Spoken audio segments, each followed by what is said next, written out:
जिन वीर तुर्कों के प्रखर प्रताप से ईसाई दुनिया कांप रही थी, उन्हीं का रक्त आज कुस्तुनतुनिया की गलियों में बह रहा है। वही कुस्तुनतुनिया जो 100 साल पहले तुर्कों के आतंक से आहत हो रहा था, आज उनके गर्म रक्त से अपना कलेजा ठंडा कर रहा है। और तुर्की सेनापति 1 लाख सिपाहियों के साथ तैमूरी तेज के सामने अपनी किस्मत का फैसला सुनने के लिए खड़ा है। तैमूर ने विजय से भरी आंखें उठाई और सेनापति यजदानी की ओर देखकर सिंह के समान गरजा, क्या चाहते हो, जिंदगी या मौत? यजदानी ने गर्व से सिर उठाकर कहा, इज्जत की जिंदगी मिले तो जिंदगी, वरना मौत। तैमूर का क्रोध प्रचंड हो उठा। उसने बड़े बड़े अभिमानियों का सिर नीचा कर दिया था। ये जवाब इस अवसर पर सुनने की उसे ताब न थी। इन 1 लाख आदमियों की जान उसकी मुट्ठी में है। इन्हें वह एक क्षण में मसल सकता है। उस पर इतना अभिमान, इज्जत की जिंदगी, इसका यही तो अर्थ है कि गरीबों का जीवन अमीरों के भोग विलास पर बलिदान किया जाए। वही शराब की मजलिसें, वही अर्मीनिया और काफ की परिया। नहीं, तैमूर ने खलीफा बायजीद का घमंड इसलिए नहीं तोड़ा है कि तुर्कों को फिर उसी मदांत स्वाधीनता में इस्लाम का नाम डुबाने को छोड़ दे। तब उसे इतना रक्त बहाने की क्या जरूरत थी? मानव रक्त का प्रवाह संगीत का प्रवाह नहीं, रस का प्रवाह नहीं, एक बीभत्स दृश्य है जिसे देखकर आंखें मुंह फेर लेती हैं, दृश्य सिर झुका लेता है। तैमूर हिंसक पशु नहीं है जो यह दृश्य देखने के लिए अपने जीवन की बाजी लगा दे। वह अपने शब्दों में धिक्कार भरकर बोला, जिसे तुम इज्जत की जिंदगी कहते हो, वह गुनाह और जहन्नुम की जिंदगी है। यजदानी को तैमूर से दया या क्षमा की आशा न थी। उसकी या उसके योद्धाओं की जान किसी तरह नहीं बच सकती। फिर यह क्यों दबे और क्यों न जान पर खेलकर तैमूर के प्रति उसके मन में जो घृणा है उसे प्रकट कर दे। उसने एक बार कातर नेत्रों से उस रूपवान युवक की ओर देखा जो उसके पीछे खड़ा जैसे अपनी जवानी की लगाम खींच रहा था। सान पर छड़े हुए इस्पात के समान उसके अंग अंग से अतुल क्रोध की चिंगारियां निकल रही थी।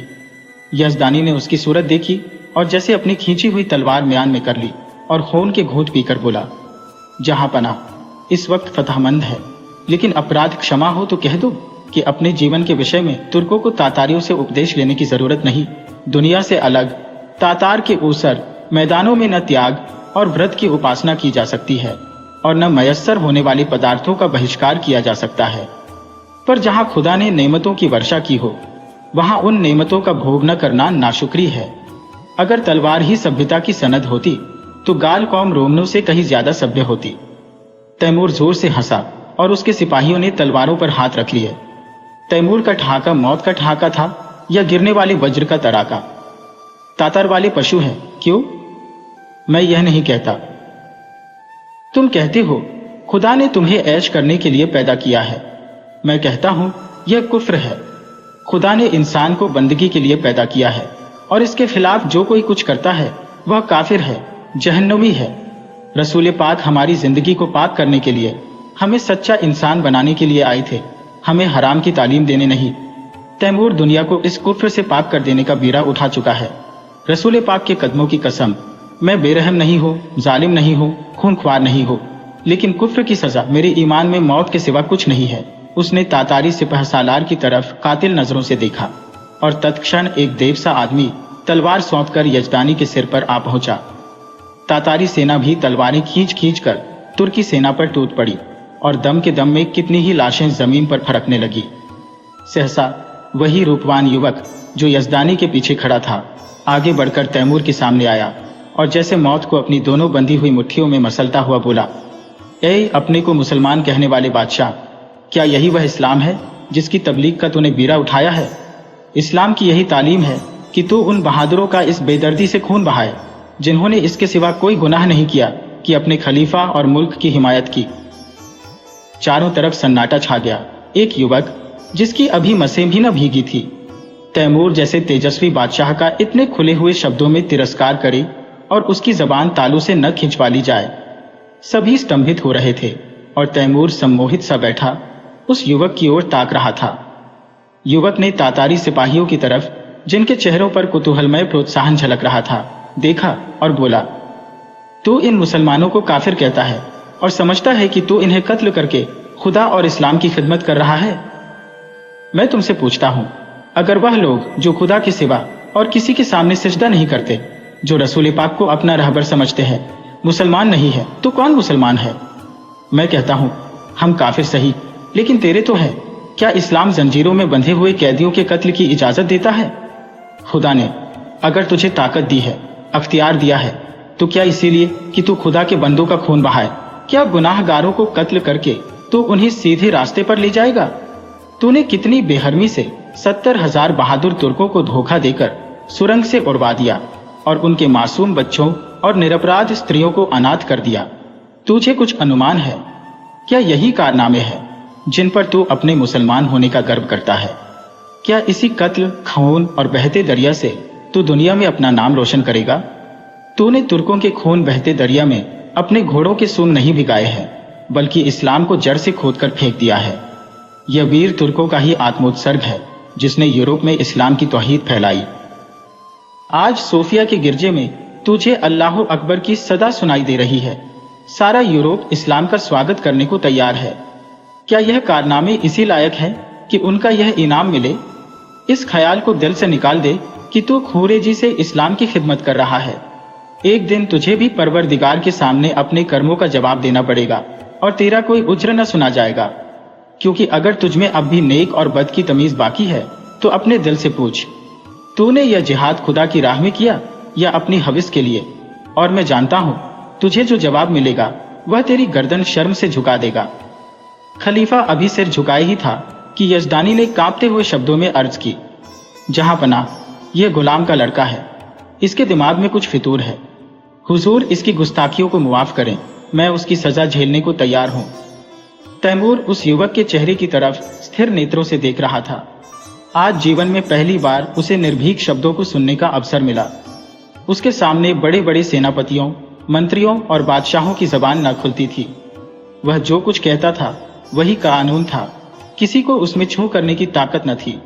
उनकी खुशामदों ने उसकी अहमन्यता को आसमान पर चढ़ा दिया था।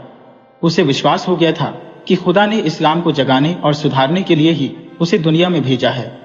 उसने पैगंबरी का दावा तो नहीं किया, पर उसके मन में यह भावना दृढ़ हो गई थी। इसलिए जब आज एक युवक ने प्राणों का मोह छोड़कर उसकी कीर्ति का पर्दा खोल दिया तो उसकी चेतना जैसे जाग उठी। उसके मन में क्रोध और हिंसा की जगह श्रद्धा का उदय हुआ। उसकी आंखों का एक इशारा इस युवक की जिंदगी का चिराग गुल कर सकता था। उसकी संसार विजयनी शक्ति के सामने यह दुधमुहा बालक मानो अपने नन्हे नन्हे हाथों से समुद्र के प्रवाह को रोकने के लिए खड़ा हो। कितना हास्यास्पद साहस था, पर उसके साथ ही कितना आत्मविश्वास से भरा हुआ। तैमूर को ऐसा जान पड़ा कि इस निहत्थे बालक के सामने वह कितना निर्बल है। मनुष्य में ऐसे साहस का एक ही स्रोत हो सकता है और वह सत्य पर अटल विश्वास है। उसकी आत्मा दौड़कर उस युवक के दामन में चिमट जाने के लिए अधीर हो गई। वह दार्शनिक न था जो सत्य में शंका करता है, वह सरल सैनिक था जो असत्य को भी विश्वास के साथ सत्य बना देता है। यजदानी ने उसी स्वर में कहा, जहां पनाह, इसकी बदजबानी का ख्याल न फरमावे। तैमूर ने तुरंत तख्त से उठकर यजदानी को गले से लगा लिया और बोला, काश ऐसी गुस्ताखियों और बदजबानियों के सुनने का पहले इत्तफाक होता तो आज इतने बेगुनाहों का खून मेरी गर्दन पर न होता। मुझे इस जवान में किसी फरिश्ते की रूह का जलवा नजर आता है जो मुझ जैसे गुमराहों को सच्चा रास्ता दिखाने के लिए भेजी गई है। मेरे दोस्त, तुम खुशनसीब हो कि ऐसे फरिश्ता सिफत बेटे के बाप हो। क्या मैं उसका नाम पूछ सकता हूँ? यजदानी पहले आतशप्रस्त था, पीछे मुसलमान हो गया था, पर अभी तक कभी कभी उसके मन में शंकाएं उठती रहती थी कि उसने क्यों इस्लाम कबूल किया। जो कैदी फांसी के तख्ते पर खड़ा सूखा जा रहा था कि एक क्षण में रस्सी उसकी गर्दन में पड़ेगी और वह लटकता रह जाएगा, उसे जैसे किसी फरिश्ते ने गोद में ले लिया। वह गदगद कंठ से बोला, उसे हबीब कहते हैं। तैमूर ने युवक के सामने जाकर उसका हाथ पकड़ लिया और उसे आंखों से लगाता हुआ बोला, मेरे जवान दोस्त, तुम सचमुच खुदा के हबीब हो। मैं वह गुनाहगार हूं जिसने अपनी हालत में हमेशा अपने गुनाहों को सवाब समझा, इसलिए कि मुझसे कहा जाता था, तेरी जात बेअब है। आज वो ये मालूम हुआ कि मेरे हाथों इस्लाम को कितना नुकसान पहुंचा। आज से मैं तुम्हारा ही दामन पकड़ता हूं। तुम ही मेरे खिज्र, तुम ही मेरे रहनुमा हो। मुझे यकीन हो गया कि तुम्हारे ही वसीले से मैं खुदा की दरगाह तक पहुंच सकता हूं। ये कहते हुए उसने युवक के चेहरे पर नजर डाली तो उस पर शर्म की लाली छाई हुई थी। उस कठोरता की जगह मधुर संकोच झलक रहा था। युवक ने सिर झुकाकर कहा, यह हुजूर की कदरदानी है। वरना मेरी क्या हस्ती है। तैमूर ने उसे खींचकर अपनी बगल के तख्त पर बिठा दिया और अपने सेनापति को हुक्म दिया, सारे तुर्क कैदी छोड़ दिए जाए, उनके हथियार वापस कर दिए जाए और जो माल लूटा गया है वह सिपाहियों में बराबर बांट दिया जाए। वजीर तो इधर इस हुक्म की तामील करने लगा, उधर तैमूर हबीब का हाथ पकड़े हुए अपने खेमे में गया और दोनों मेहमानों की दावत का प्रबंध करने लगा। और जब भोजन समाप्त हो गया तो उसने अपने जीवन की सारी कथा रो रो कर कह सुनाई, जो आदि से अंत तक मिश्रित पशुता और बर्बरता के कृत्यों से भरी हुई थी। और उसने यह सब कुछ इस भ्रम में किया कि वह ईश्वरीय आदेश का पालन कर रहा है, वह खुदा को कौन मुंह दिखाएगा। रोते रोते उसकी हिचकियां बंध गई। अंत में उसने हबीब से कहा, मेरे जवान दोस्त, अब मेरा बेड़ा आप ही पार लगा सकते हैं। आपने मुझे राह दिखाई है तो मंजिल पर पहुंचाइए। मेरी बादशाहत को अब आप ही संभाल सकते हैं। मुझे अब मालूम हो गया कि मैं उसे तबाही के रास्ते पर लिए जाता था। मेरी आपसे यही इल्तजा प्रार्थना है कि आप उसकी वजारत कबूल करें। देखिए, खुदा के लिए इनकार न कीजिएगा, वरना मैं कहीं का नहीं रहूंगा। यजदानी ने अर्ज की, हुजूर इतनी कदरदानी फरमाते हैं तो आपकी इनायत है, लेकिन अभी इस लड़के की उम्र ही क्या है। वजारत की खिदमत ये क्या अंजाम दे सकेगा। अभी तो इसकी तालीम के दिन है। इधर से इनकार होता रहा और उधर तैमूर आग्रह करता रहा। यजदानी इनकार तो कर रहे थे पर छाती फूली जाती थी। मूसा आग लेने गए थे, पैगंबरी मिल गई। कहाँ मौत के मुंह में जा रहे थे, वजारत मिल गई। लेकिन यह शंका भी थी कि ऐसे अस्थिर चित्त आदमी का क्या ठिकाना। आज खुश हुए, वजारत देने को तैयार है, कल नाराज हो गए तो जान की खैरियत नहीं। उन्हें हबीब की लियाकत पर भरोसा था, फिर भी जी डरता था कि बिराने देश में न जाने कैसी पड़े कैसी न पड़े। दरबार वालों में षड्यंत्र होते ही रहते हैं। हबीब नेक है, समझदार है, अवसर पहचानता है, लेकिन वह तजर्बा कहां से लाएगा जो उम्र ही से आता है। उन्होंने इस प्रश्न पर विचार करने के लिए एक दिन की मोहल्लत मांगी और रुखसत हुए। हबीब यजदानी का लड़का नहीं, लड़की थी। उसका नाम उम्मतुल हबीब था। जिस वक्त यजदानी और उसकी पत्नी मुसलमान हुए तो लड़की की उम्र कुल 12 साल की थी, पर प्रकृति ने उसे बुद्धि और प्रतिभा के साथ विचार स्वातंत्र्य भी प्रदान किया था। वह जब तक सत्यासत्य की परीक्षा न कर लेती कोई बात स्वीकार न करती। माँ बाप के धर्म परिवर्तन से उसे अशांति तो हुई, पर जब तक इस्लाम का अच्छी तरह अध्ययन न कर ले वह केवल माँ बाप को खुश करने के लिए इस्लाम की दीक्षा नहीं ले सकती थी। माँ बाप भी उस पर किसी तरह का दबाव न डालना चाहते थे। जैसे उन्हें अपने धर्म को बदल देने का अधिकार है, वैसे ही उसे अपने धर्म पर आरूढ़ रहने का भी अधिकार है। लड़की को संतोष हुआ, लेकिन उसने इस्लाम और जरथुश्ते धर्म दोनों ही का तुलनात्मक अध्ययन आरंभ किया और पूरे 2 साल के अन्वेषण और परीक्षण के बाद उसने भी इस्लाम की दीक्षा ले ली। माता पिता फूले न समाये। लड़की उनके दबाव से मुसलमान नहीं हुई है, बल्कि स्वेच्छा से, स्वाध्याय से और ईमान से। 2 साल तक उन्हें जो शंका घेरे रहती थी वह मिट गई। यजदानी के कोई पुत्र न था, और उस युग में जबकि आदमी की तलवार ही सबसे बड़ी अदालत थी, पुत्र का न रहना संसार का सबसे बड़ा दुर्भाग्य था। यजदानी बेटे का अरमान बेटी से पूरा करने लगा। लड़कों ही की भांति उसकी शिक्षा दीक्षा होने लगी। वह बालकों के से कपड़े पहनती, घोड़े पर सवार होती, शस्त्र विद्या सीखती और अपने बाप के साथ अक्सर खलीफा बायजीद के महलों में जाती और राजकुमारी के साथ शिकार खेलने जाती। इसके साथ ही वह दर्शन, काव्य, विज्ञान और अध्यात्म का भी अभ्यास करती थी। यहाँ तक कि 16वें वर्ष में वह फौजी विद्यालय में दाखिल हो गई और 2 साल के अंदर वहाँ की सबसे ऊंची परीक्षा पास करके फौज में नौकर हो गई।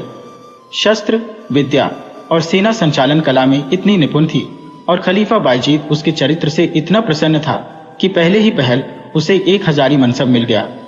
ऐसी युवती के चाहने वालों की क्या कमी। उसके साथ के कितने ही अफसर, राज परिवार के कितने ही युवक उस पर प्राण देते थे, पर कोई उसकी नजरों में न जगता था। नित्य ही निकाह के पैगाम आते थे, पर वह हमेशा इनकार कर देती थी। वैवाहिक जीवन ही से उसे अरुचि थी कि युवतियां कितने अरमानों से ब्याह कर लाई जाती हैं और फिर कितने निरादर से महलों में बंद कर दी जाती है।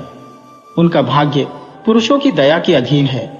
अक्सर ऊंचे घरानों की महिलाओं से उसको मिलने जुलने का अवसर मिलता था। उनके मुख से उनकी करुण कथा सुनकर वह वैवाहिक पराधीनता से और भी घृणा करने लगती थी, और यजदानी उसकी स्वाधीनता में बिल्कुल बाधा न देता था। लड़की स्वाधीन है, उसकी इच्छा हो विवाह करे, या कुंवारी रहे, वह अपनी आप मुख्तार है। उसके पास पैगाम आते तो वह साफ जवाब दे देता, मैं इस बारे में कुछ नहीं जानता, इसका फैसला वही करेगी।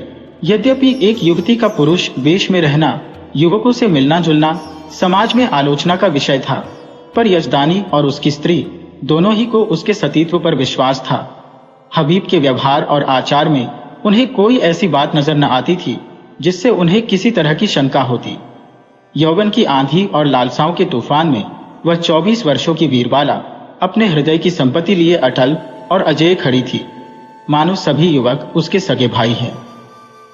कुस्तुनतुनिया में कितनी खुशियां मनाई गई, हबीब का कितना सम्मान और स्वागत हुआ, उसे कितनी बधाइयां मिली, यह सब लिखने की बात नहीं।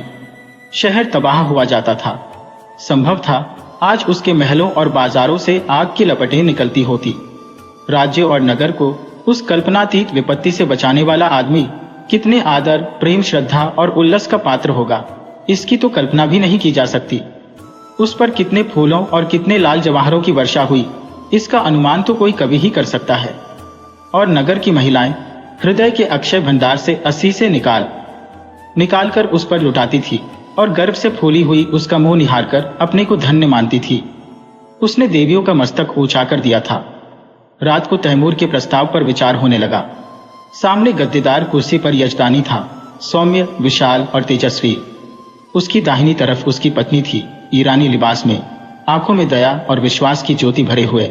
बाईं तरफ उम्मुतुल हबीब थी, जो इस समय रमणी वेश में मोहिनी बनी हुई थी, ब्रह्मचर्य के तेज से दीप्त।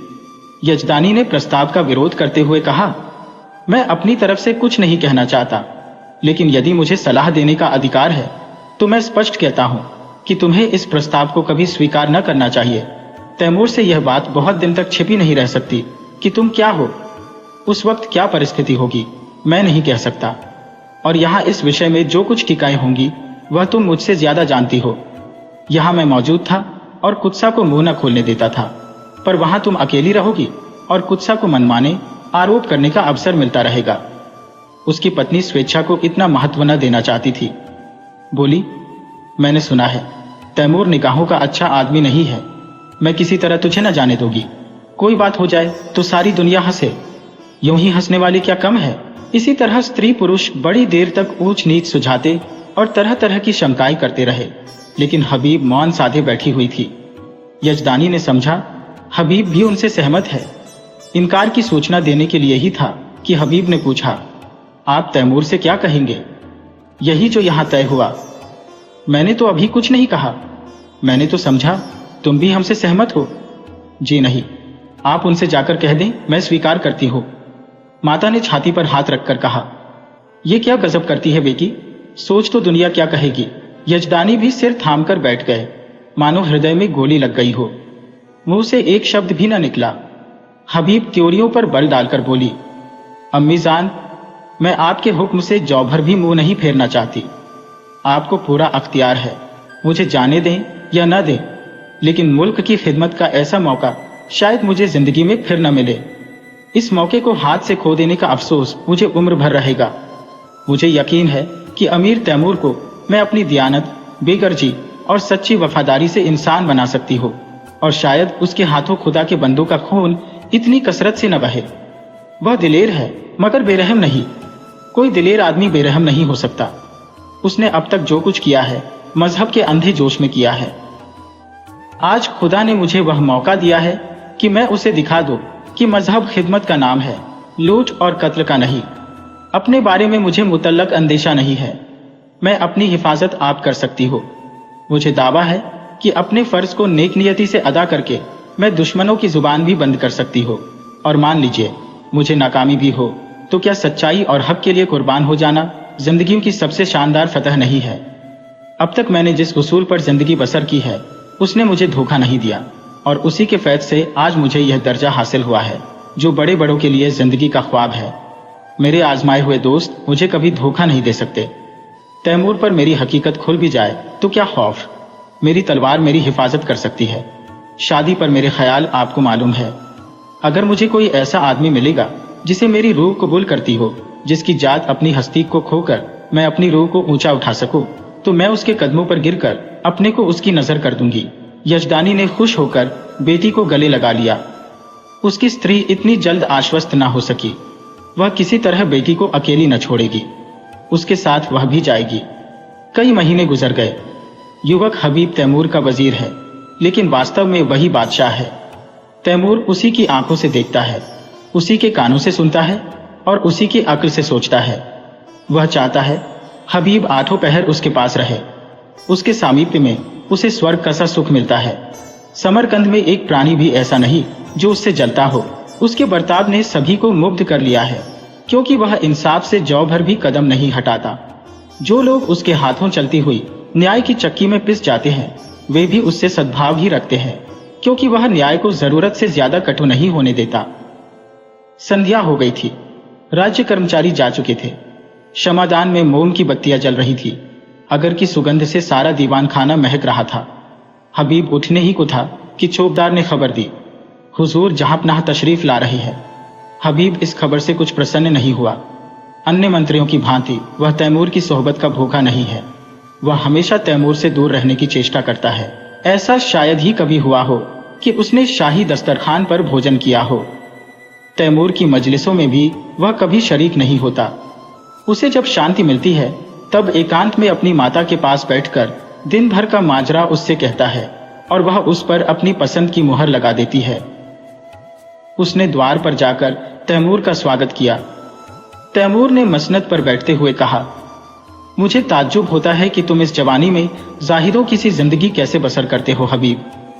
खुदा ने तुम्हें वह हुस्न दिया है कि हसीन से हसीन नाजनीन भी तुम्हारी माशूक बनकर अपने को खुशनसीब समझेगी।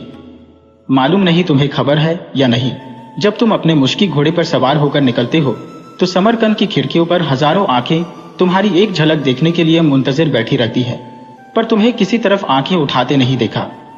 मेरा खुदा गवाह है, मैं कितना चाहता हूं कि तुम्हारे कदमों के नक्शे पर चलो, पर दुनिया मेरी गर्दन नहीं छोड़ती।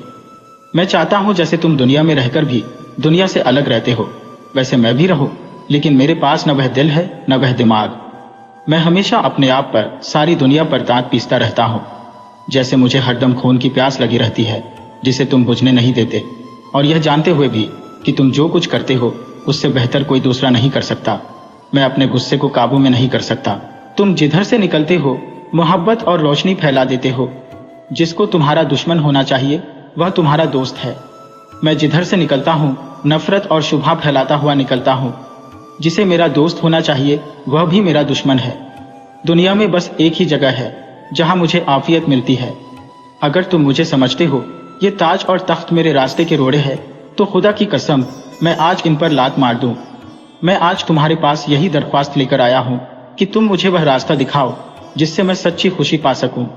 मैं चाहता हूं तुम इसी महल में रहो ताकि मैं तुमसे सच्ची जिंदगी का सबक सीखूं। हबीब का हृदय धक से हो उठा। कहीं अमीर पर नारीत्व का रहस्य खोल तो नहीं गया। उसकी समझ में न आया कि उसे क्या जवाब दे। उसका कोमल हृदय तैमूर की इस करुण आत्मग्लानि पर द्रवित हो गया। जिसके नाम से दुनिया कांपती है वह उसके सामने एक दयनीय प्राणी बना हुआ उससे प्रकाश की भिक्षा मांग रहा है। तैमूर की उस कठोर विकृत शुष्क हिंसात्मक मुद्रा में उसे एक स्निग्ध मधुर ज्योति दिखाई दी, मानो उसका जागृत विवेक भीतर से झांक रहा हो। उसे अपना स्थिर जीवन, जिसमें ऊपर उठने की स्मृति ही न रही थी, इस विफल उद्योग के सामने तुच्छ जान पड़ा। उसने मुग्ध कंठ से कहा, हुजूर, इस गुलाम की इतनी कद्र करते हैं, यह मेरी खुशनसीबी है, लेकिन मेरा शाही महल में रहना मुनासिब नहीं। तैमूर ने पूछा, क्यों? इसलिए कि जहां दौलत ज्यादा होती है वहां डाके पड़ते हैं, और जहां कद्र ज्यादा होती है वहां दुश्मन भी ज्यादा होते हैं। तुम्हारा भी कोई दुश्मन हो सकता है, मैं खुद अपना दुश्मन हो जाऊंगा। आदमी का सबसे बड़ा दुश्मन गरूर है। तैमूर को जैसे कोई रत्न मिल गया। उसे अपनी मनहतुष्टि का आभास हुआ। आदमी का सबसे बड़ा दुश्मन गरूर है। इस वाक्य को मन ही मन दोहराकर उसने कहा, तुम मेरे काबू में कभी ना आओगे हबीब। तुम वह परिंदा हो जो आसमान में ही उड़ सकता है। उसे सोने के पिंजरे में भी रखना चाहो तो फड़फड़ाता रहेगा। खैर, खुदा हाफिज। वह तुरंत अपने महल की ओर चला, मानो उस रत्न को सुरक्षित स्थान में रख देना चाहता हो। यह वाक्य पहली बार उसने न सुना था, पर आज इससे जो ज्ञान, जो आदेश, जो सत प्रेरणा उसे मिली वह कभी न मिली थी। इस तखर के इलाके से बगावत की खबर आई है। हबीब को शंका है कि तैमूर वहां पहुंचकर कहीं कत्लेआम न कर दे। वह शांतिमय उपायों से इस विद्रोह को ठंडा करके तैमूर को दिखाना चाहता है कि सद्भावना में कितनी शक्ति है। तैमूर उसे इस मुहिम पर नहीं भेजना चाहता, लेकिन हबीब के आग्रह के सामने बेबस है। हबीब को जब और कोई युक्ति न सूझी तो उसने कहा, गुलाम के रहते हुए हुजूर अपनी जान खतरे में डाली, यह नहीं हो सकता। तैमूर मुस्कुराया, मेरी जान की तुम्हारी जान के मुकाबले में कोई हकीकत नहीं है हबीब। फिर मैंने तो कभी जान की परवाह न की। मैंने दुनिया में कत्ल और लूट के सिवा और क्या यादगार छोड़ी। मेरे मर जाने पर दुनिया मेरे नाम को रोएगी नहीं, यकीन मानो। मेरे जैसे लुटेरे हमेशा पैदा होते रहेंगे, लेकिन खुदा न करे तुम्हारे दुश्मनों को कुछ हो गया तो यह सल्तनत खाक में मिल जाएगी, और तब मुझे भी सीने में खंजर चुभा लेने के सिवा और कोई रास्ता न रहेगा। मैं नहीं कह सकता हबीब, तुमसे मैंने कितना पाया। काश 10-5 साल पहले तुम मुझे मिल जाते तो तैमूर तारीख में इतना रुसियाह ना होता। आज अगर जरूरत पड़े तो मैं अपने जैसे 100 तैमूरों को तुम्हारे ऊपर निसार कर दूं। यही समझ लो कि मेरी रूह को अपने साथ लिए जा रहे हो। आज मैं तुमसे कहता हूं हबीब कि मुझे तुमसे इश्क है, इसे मैं अब जान पाया हूं। मगर इसमें क्या बुराई है कि मैं भी तुम्हारे साथ चलूं? हबीब ने धड़कते हुए हृदय से कहा, अगर मैं आपकी जरूरत समझूंगा तो इत्तला दूंगा। तैमूर ने दाढ़ी पर हाथ रखकर कहा, जैसी तुम्हारी मर्जी, लेकिन रोजाना कासिद भेजते रहना, वरना शायद मैं बेचैन होकर चला आऊं।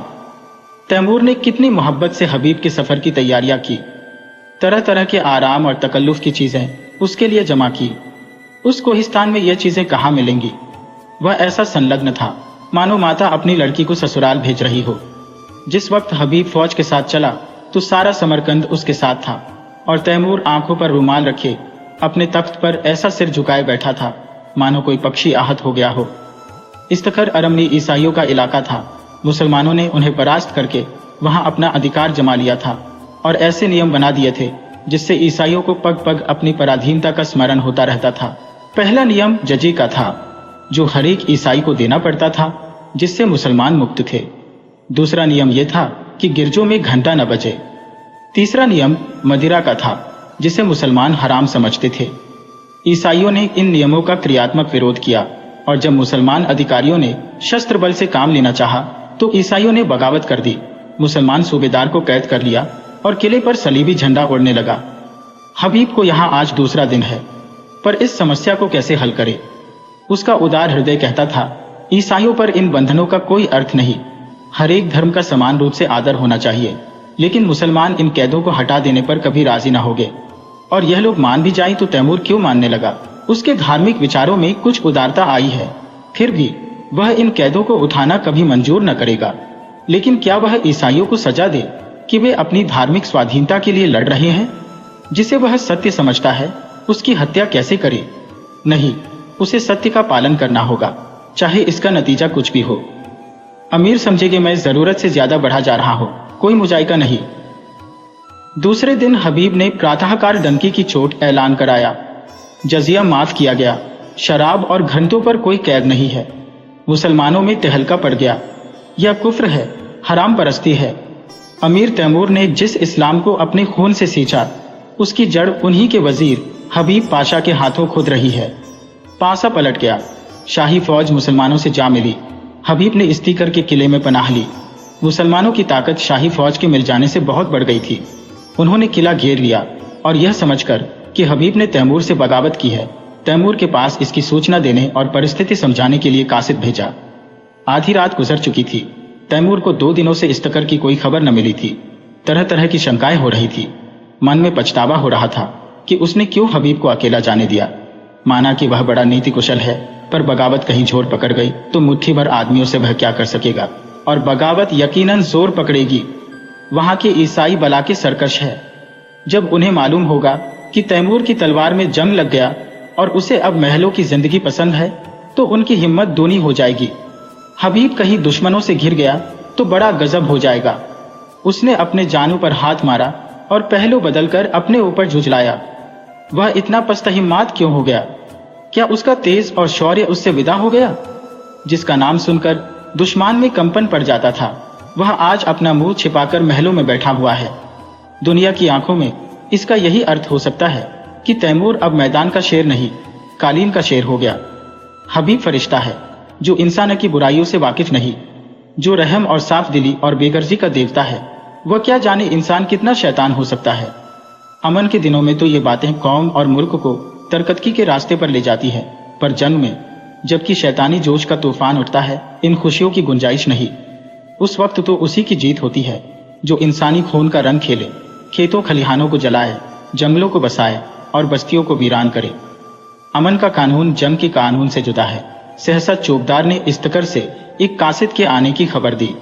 कासिद ने जमीन चूमी और एक किनारे अदब से खड़ा हो गया। तैमूर का रोब ऐसा छा गया कि जो कुछ कहने आया था वह भूल गया। तैमूर ने त्योरियां चढ़ाकर पूछा, क्या खबर लाया है? 3 दिन के बाद आया भी तो इतनी रात गए।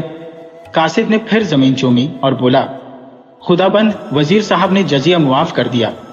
तैमूर गरज उठा, क्या कहता है? जजिया माफ कर दिया? हाँ खुदाबंद। किसने? वजीर साहब ने। किसके हुक्म से?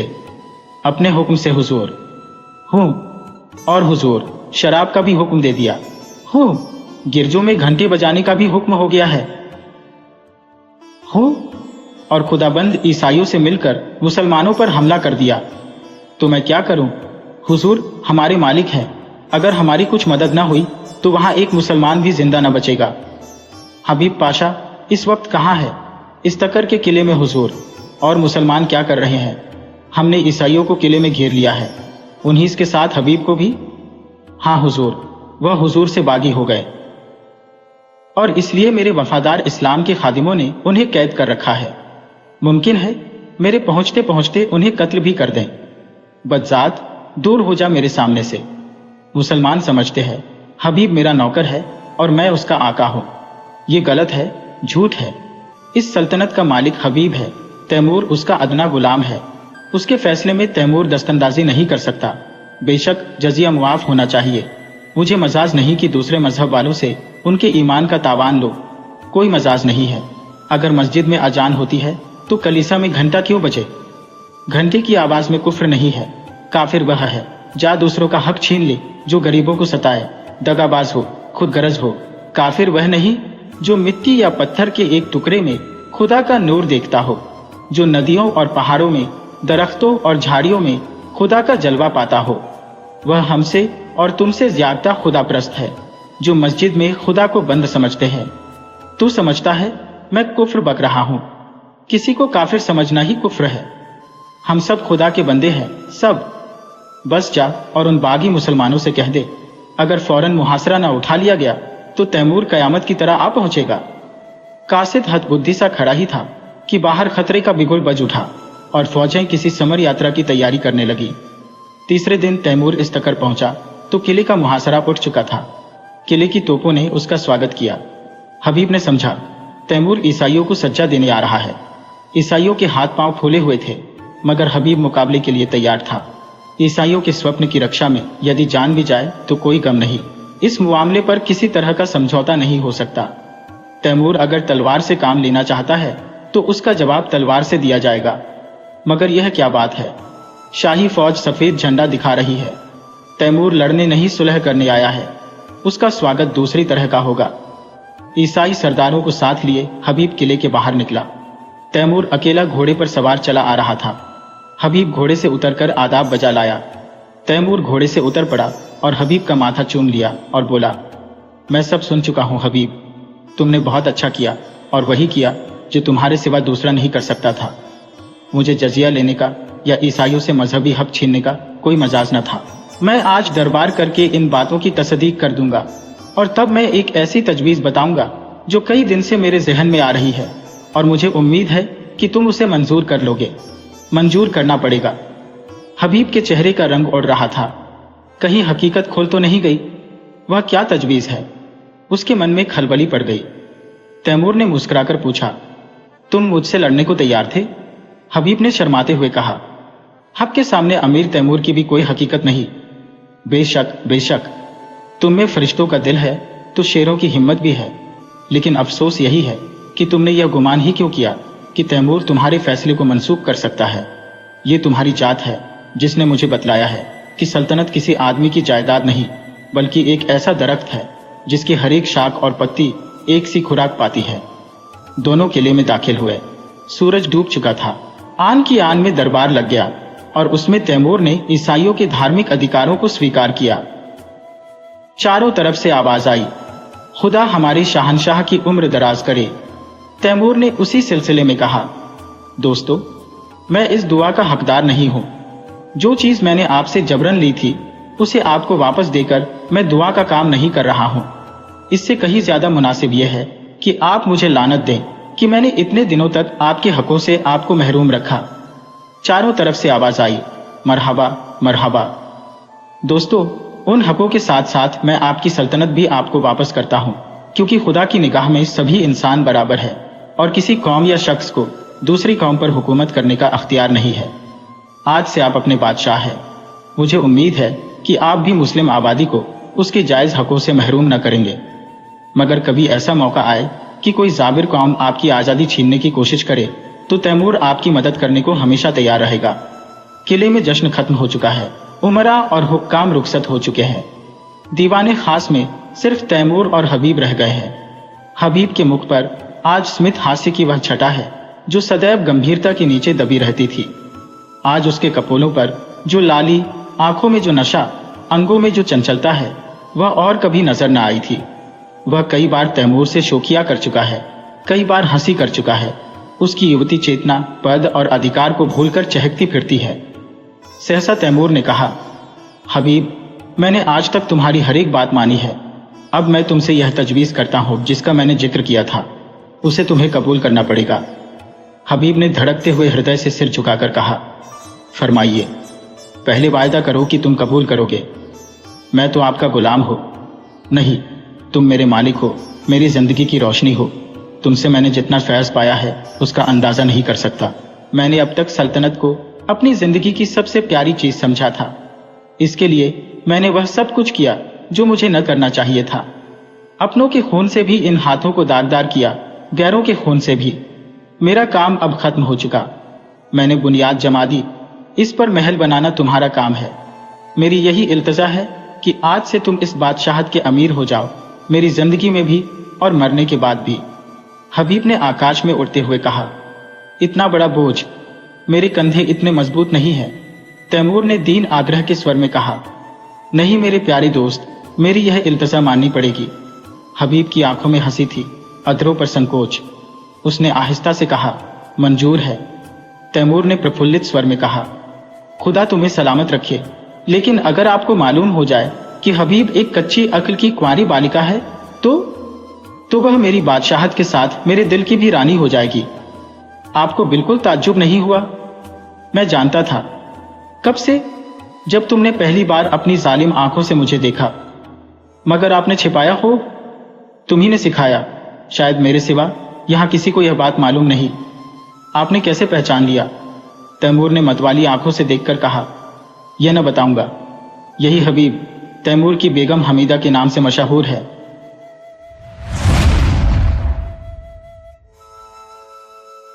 विधवा हो जाने के बाद बूटी का स्वभाव बहुत कटु हो गया था। जब बहुत जी जलता तो अपने मृत पति को कोसती। आप तो सिधार गए, मेरे लिए यह जंजाल छोड़ गए। जब इतनी जल्दी जाना था तो ब्याह न जाने किस लिए किया। घर में भोनी भोंग नहीं, चले थे ब्याह करने। वह चाहती तो दूसरी सगाई कर लेती। अहीरों में इसका रिवाज है। देखने सुनने में भी बुरी न थी। दो एक आदमी तैयार भी थे, लेकिन बूटी पतिव्रता कहलाने के मोह को न छोड़ सकी और यह सारा क्रोध उतरता था बड़े लड़के मोहन पर, जो अब 16 साल का था। सोहन अभी छोटा था और मैना लड़की थी। ये दोनों अभी किसी लायक न थे। अगर यह तीनों न होते तो बूटी को क्यों इतना कष्ट होता। जिसका थोड़ा सा काम कर देती वही रोटी कपड़ा दे देता। जब चाहती किसी के सिर बैठ जाती। अब अगर वह कहीं बैठ जाए तो लोग यही कहेंगे कि 3-3 बच्चों के होते इसे यह क्या सोची। मोहन भरसक उसका भार हल्का करने की चेष्टा करता। गायों भैंसों की सानी पानी, दोहना मटना, ये सब कर लेता, लेकिन बूटी का मुंह सीधा न होता था। वह रोज एक न एक खुचड़ निकालती रहती और मोहन ने भी उसकी घुर्कियों की परवाह करना छोड़ दिया था। पति उसके सिर गृहस्थी का यह भार पटक कर क्यों चला गया, उसे यही गिला था। बेचारी का सर्वनाश ही कर दिया। न खाने का सुख मिला, न पहनने ओढ़ने का, न और किसी बात का। इस घर में क्या आई, मानो भट्टी में पड़ गई। उसकी वैधव्य साधना और अतृप्त भोग लालसा में सदैव द्वंद्व सा मचा रहता था और उसकी जलन में उसके हृदय की सारी मृदुता जलकर भस्म हो गई थी। पति के पीछे और कुछ नहीं तो बूटी के पास 400 के गहने थे, लेकिन एक एक करके सब उसके हाथ से निकल गए। उसी मोहल्ले में उसकी बिरादरी में कितनी ही औरतें थीं जो उससे जेठी होने पर भी गहने झमकाकर, आंखों में काजल लगाकर, मांग में सेंदूर की मोटी सी रेखा डालकर मानो उसे जलाया करती थी। इसलिए अब उनमें से कोई विधवा हो जाती तो बूटी को खुशी होती और यह सारी जलन वह लड़कों पर निकालती, विशेषकर मोहन पर। वह शायद सारे संसार की स्त्रियों को अपने ही रूप में देखना चाहती थी। कुछ समय उसे विशेष आनंद मिलता था। उसकी वंचित लालसा जल न पाकर ओस चाट लेने में ही संतुष्ट होती थी। फिर यह कैसे संभव था कि वह मोहन के विषय में कुछ सुने और पेट में डाल ले। जो ही मोहन संध्या समय दूध बेचकर घर आया, बूटी ने कहा, देखती हो तू अब साढ़ बनने पर उतारू हो गया है। मोहन ने प्रश्न के भाव से देखा, कैसा साढ़? बात क्या है? तू रुपया से छिप छिप कर नहीं हंसता बोलता, उस पर कहता है कैसा साढ़? तुझे लाज नहीं आती? घर में पैसे पैसे की तंगी है और वहां उसके लिए पान लाए जाते हैं, कपड़े रंगाए जाते हैं। मोहन ने विद्रोह का भाव धारण किया। अगर उसने मुझसे 4 पैसे के पान मांगे तो क्या करता? कहता कि पैसे दे तो लाऊंगा। अपनी धोती रंगने को दी, उससे रंगाई मांगता।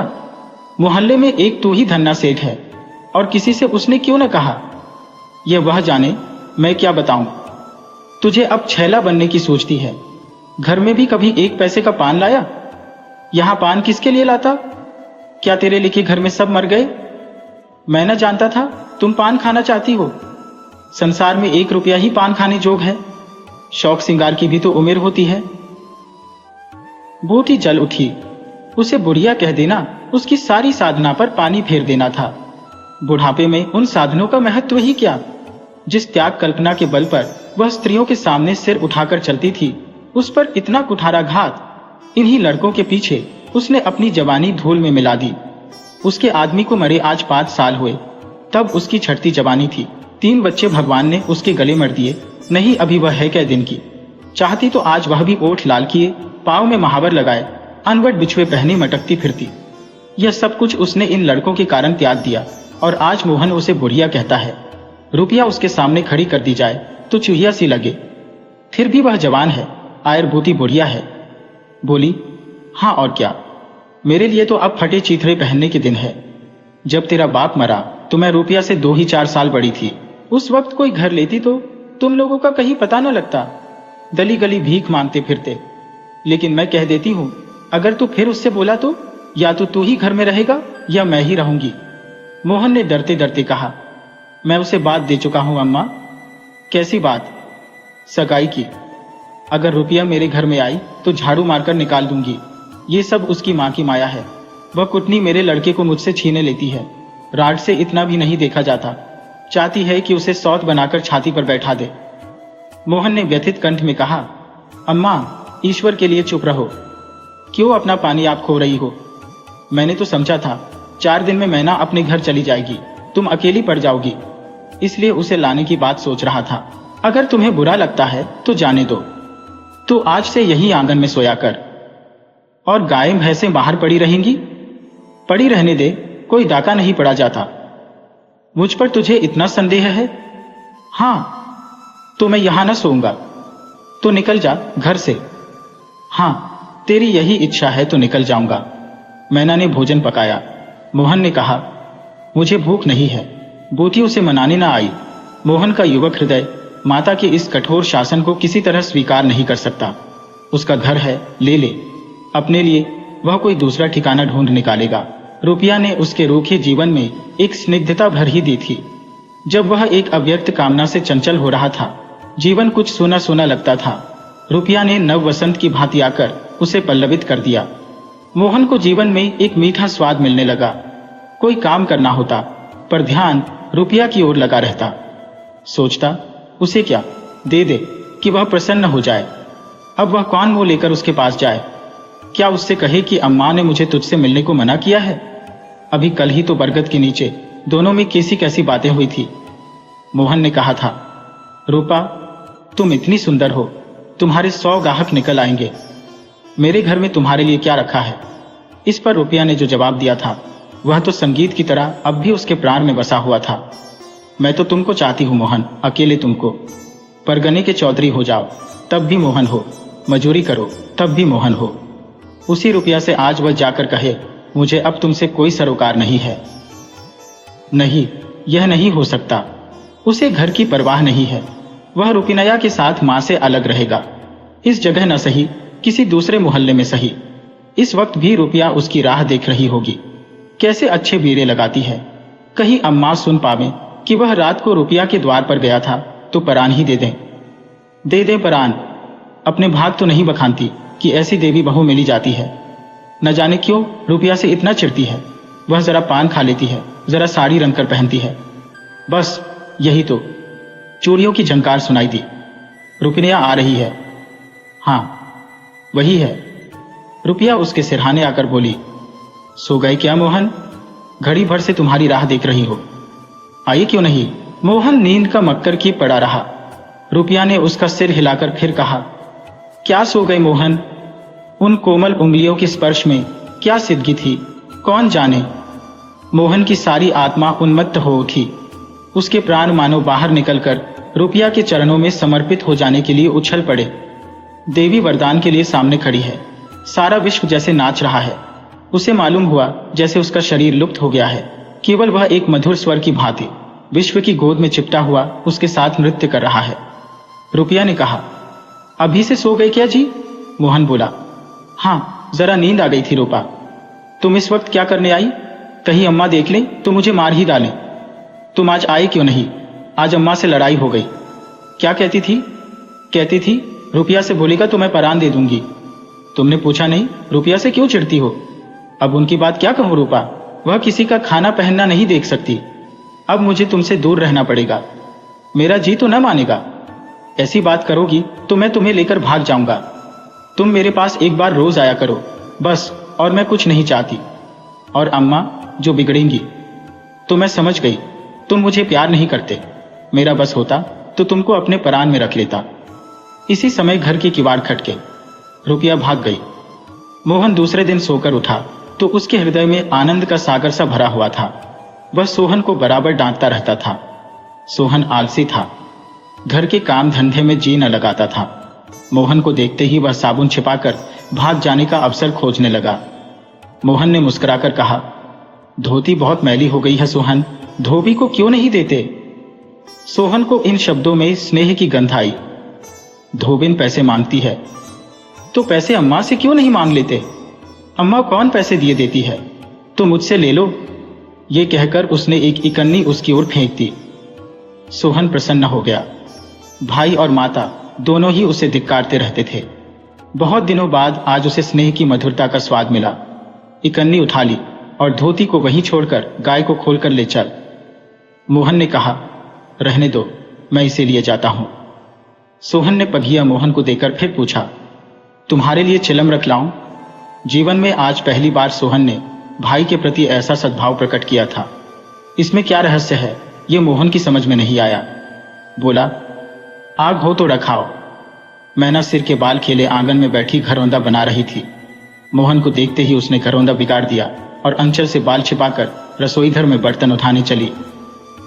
मोहन ने पूछा, क्या खेल रही थी मैना? मैना डरी हुई बोली, कुछ नहीं तो। तू तो बहुत अच्छे घरौंदे बनाती है, जरा बना देखो। मैना का रुआंसा चेहरा खिल उठा। प्रेम के शब्द में कितना जादू है। मुंह से निकलते ही जैसे सुगंध फैल गई। जिसने सुना उसका हृदय खिल उठा। जहां भय था वहां विश्वास चमक उठा। जहां कटुता थी वहां अपनापा छलक पड़ा। चारों ओर चेतनता दौड़ गई। कहीं आलस्य नहीं, कहीं खिन्नता नहीं। मोहन का हृदय आज प्रेम से भरा हुआ है। उसमें सुगंध का विकर्षण हो रहा है। मैना घरौंदा बनाने बैठ गई। मोहन ने उसके उलझे हुए बालों को सुलझाते हुए कहा, तेरी गुड़िया का ब्याह कब होगा मैना? नेवता दे, कुछ मिठाई खाने को मिले। मैना का मन आकाश में उड़ने लगा। जब भैया पानी मांगे तो वह लोटे को राख से खूब चमाचम करके पानी ले जाएगी। अम्मा पैसे नहीं देती, गुड्डा तो ठीक हो गया है, टीका कैसे भेजूं? कितने पैसे लेगी? 1 पैसे के बतासे लूंगी और 1 पैसे का रंग। जोड़े तो रंगे जाएंगे कि नहीं? तो 2 पैसे में तेरा काम चल जाएगा। हाँ, 2 पैसे दे दो भैया, तो मेरी गुड़िया का ब्याह धूमधाम से हो जाए। मोहन ने 2 पैसे हाथ में लेकर मैना को दिखाए। मैना लपकी। मोहन ने हाथ ऊपर उठाया। मैना ने हाथ पकड़कर नीचे खींचना शुरू किया। मोहन ने उसे गोद में उठा लिया। मैना ने पैसे ले लिए और नीचे उतरकर नाचने लगी। फिर अपनी सहेलियों को विवाह का न्योता देने के लिए भागी। उसी वक्त बूटी गोबर का जावा लिए आ पहुंची। मोहन को खड़े देखकर कठोर स्वर में बोली, अभी तक मटर गश्ती ही हो रही है, भैंस कब दुही जाएगी। आज बोटी को मोहन ने विद्रोह भरा जवाब न दिया, जैसे उसके मन में माधुर्य का कोई सोता सा खुल गया हो। माता को गोबर का बोझ लिए देखकर उसने झांवा उसके सिर से उतार लिया। बोटी ने कहा, रहने दे, जाकर भैंस दुह, मैं तो गोबर लिए जाती हूँ। तुम इतना भारी बोझ क्यों उठा लेती हो, मुझे क्यों नहीं बुझला लेती। माता का हृदय वात्सल्य से गदगद हो उठा। तू जा, अपना काम देखो, मेरे पीछे क्यों पड़ता है। गोबर निकालने का काम मेरा है, और दूध कौन दुहेगा, वह भी मैं करूंगा। तू इतना बड़ा जोधा है कि सारे काम कर लेगा। जितना कहता हूं उतना कर लूंगा। तो मैं क्या करूंगी, तुम लड़कों से काम लो, जो तुम्हारा धर्म है। मेरी सुनता है कोई। आज मोहन बाजार से दूध पहुंचाकर लौटा तो पान, कथा, सुपारी, एक छोटा सा पानदान और थोड़ी सी मिठाई लाया। बूटी बिगड़कर बोली, आज पैसे कहीं फालतू मिल गए थे क्या। इस तरह उड़ावेगा तो कै दिन निबाह होगा। मैंने तो 1 पैसा भी नहीं उड़ाया अम्मा। पहले मैं समझता था तुम पान खाती ही नहीं, तो अब मैं पान खाऊंगी। हाँ और क्या, जिसके 2-2 जवान बेटे हो, क्या वह इतना शौक भी न करे। बूटी के सूखे कठोर हृदय में कहीं से कुछ हरियाली निकल आई। एक नन्ही सी कोमल थी, उसके अंदर कितना रस था। उसने मैना और सोहन को एक एक मिठाई दे दी और एक मोहन को देने लगी। मिठाई तो लड़कों के लिए लाया था अम्मा, और तू तो बूढ़ा हो गया। क्यों, इन लड़कों का सामने तो बूढ़ा ही हो, लेकिन मेरे सामने तो लड़का ही है। मोहन ने मिठाई ले ली। मैना ने मिठाई पाते ही गप से मुंह में डाल ली थी। वह केवल मिठाई का स्वाद जीभ पर छोड़कर कब की गायब हो चुकी थी। मोहन को ललचाई आंखों से देखने लगी। मोहन ने आधा लड्डू तोड़कर मैना को दे दिया। एक मिठाई धोने में बची थी। बूटी ने उससे मोहन की तरफ बढ़ाकर कहा, लाया भी तो इतनी सी मिठाई, ये ले ले। मोहन ने आधी मिठाई मुंह में डालकर कहा, वह तुम्हारा हिस्सा है अम्मा। तुम्हें खाते देखकर मुझे जो आनंद मिलता है उसमें मिठास से ज्यादा स्वाद है। उसने आधी मिठाई सोहन और आधी मोहन को दे दी। फिर पानदान खोलकर देखने लगी। आज जीवन में पहली बार उसे यह सौभाग्य प्राप्त हुआ। धन्य भाग कि पति के राज में जिस विभूति के लिए तरसती रही वह लड़के के राज में मिली। पानदान में कई कुल्हियां हैं, और देखो 2 छोटी छोटी चिमचियां भी हैं। ऊपर कड़ा लगा हुआ है, जहां चाहो लटका कर ले जाओ। ऊपर की तश्तरी में पान रखे जाएंगे। जो ही मोहन बाहर चला गया, उसने पानदान को मांझ धोकर उसमें छूना, कथा भरा, सुपारी काटी, पान को भिगोकर तश्तरी में रखा। तब एक बीरा लगाकर खाया। उस बीरे के रस ने जैसे उसके वैधव्य की कटुता को स्निग्ध कर दिया। मन की प्रसन्नता व्यवहार में उदारता बन जाती है। अब वह घर में नहीं बैठ सकती। उसका मन इतना गहरा नहीं कि इतनी बड़ी विभूति उसमें जाकर गुम हो जाए। एक पुराना आईना पड़ा हुआ था। उसने उसमें मुंह देखा। ओठों पर लाली है। मुंह लाल करने के लिए उसने थोड़े ही पान खाया है।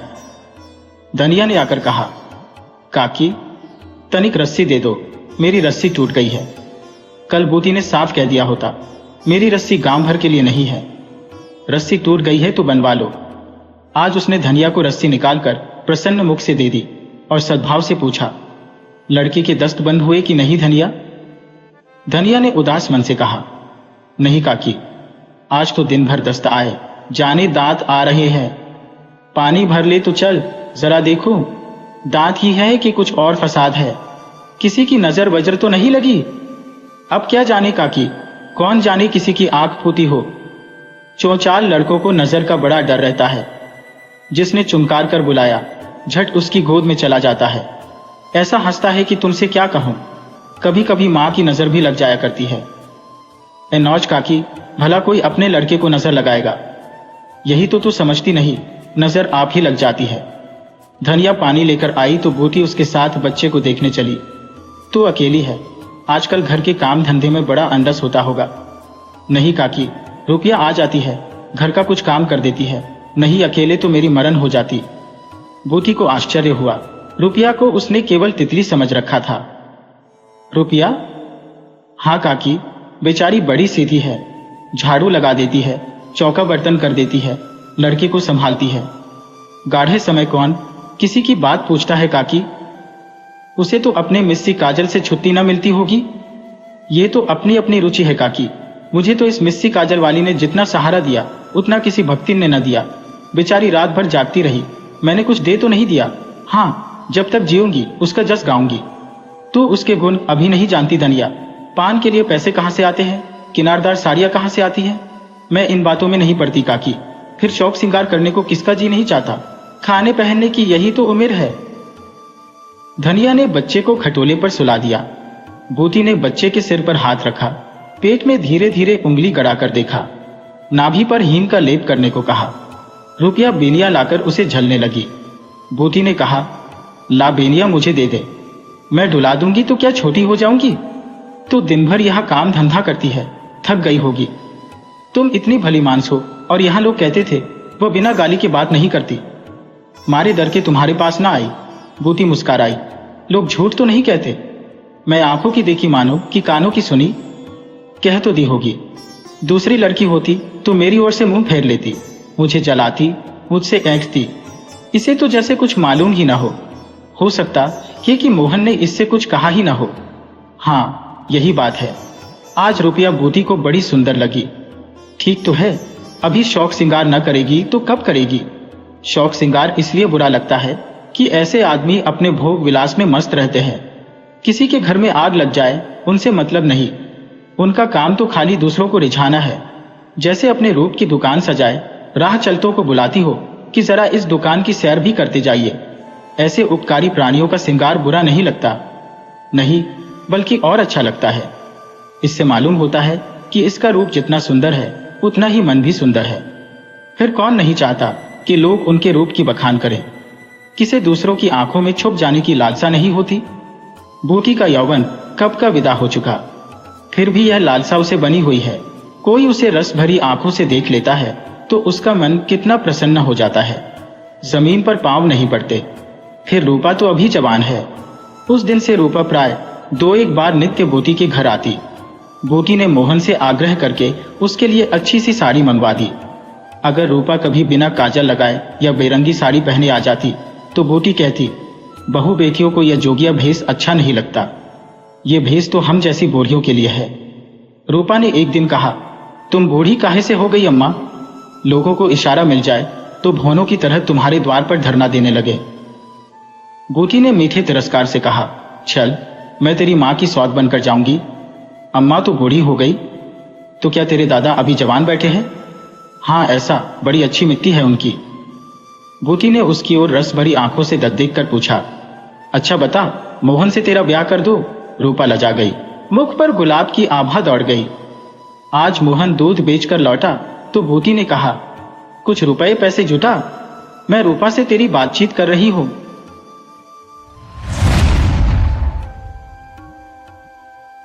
हमारे अंग्रेजी दोस्त माने या न माने, मैं तो यही कहूंगा कि गुल्ली डंडा सब खेलों का राजा है। अब भी कभी लड़कों को गुल्ली डंडा खेलते देखता हूं तो जी लौट-पोट हो जाता है कि इनके साथ जाकर खेलने लगूं।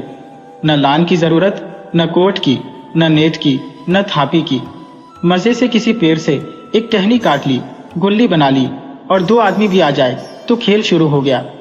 विलायती खेलों में सबसे बड़ा ऐब है कि उसके सामान महंगे होते हैं। जब तक कम से कम 1 सैकड़ा न खर्च कीजिए, खिलाड़ियों में शुमार ही नहीं हो पाता। यहाँ गुल्ली डंडा है कि बना हर फिटकरी के छोका रंग देता है। पर हम अंग्रेजी चीजों के पीछे ऐसे दीवाने हो रहे हैं कि अपनी सभी चीजों से अरुचि हो गई। स्कूलों में हर एक लड़के से 3-4 रुपए सालाना केवल खेलने की फीस ली जाती है। किसी को यह नहीं सोचता कि भारतीय खेल खिलाए जो बिना दाम कौड़ी के खेले जाते हैं। अंग्रेजी खेल उनके लिए है जिनके पास धन है। गरीब लड़कों के सिर क्यों यह व्यसन मरते हो? ठीक है, गुल्ली से आंख फूट जाने का भय रहता है, तो क्या क्रिकेट से सिर फूट जाने, तिल्ली फट जाने, चांद टूट जाने का भय नहीं रहता? अगर हमारे माथे में गुल्ली का दाग आज तक बना हुआ है तो हमारे कई दोस्त ऐसे भी हैं जो थापी को बैसाखी से बदल बैठे। यह अपनी अपनी रुचि है। मुझे गुल्ली ही सब खेलों से अच्छी लगती है और बचपन की मीठी स्मृतियों में गुल्ली ही सबसे मीठी है। वह प्रातःकाल घर से निकल जाना, वह पेड़ पर चढ़कर टहनियां काटना और गुल्ली डंडे बनाना, वह उत्साह वह खिलाड़ियों के जमघटे, वह पदना और पदाना, वह लड़ाई झगड़े, वह सरल स्वभाव जिससे छूत अछूत अमीर गरीब का बिल्कुल भेद न रहता था, जिसमें अमीराना चोचलों की, प्रदर्शन की, अभिमान की गुंजाइश ही न थी।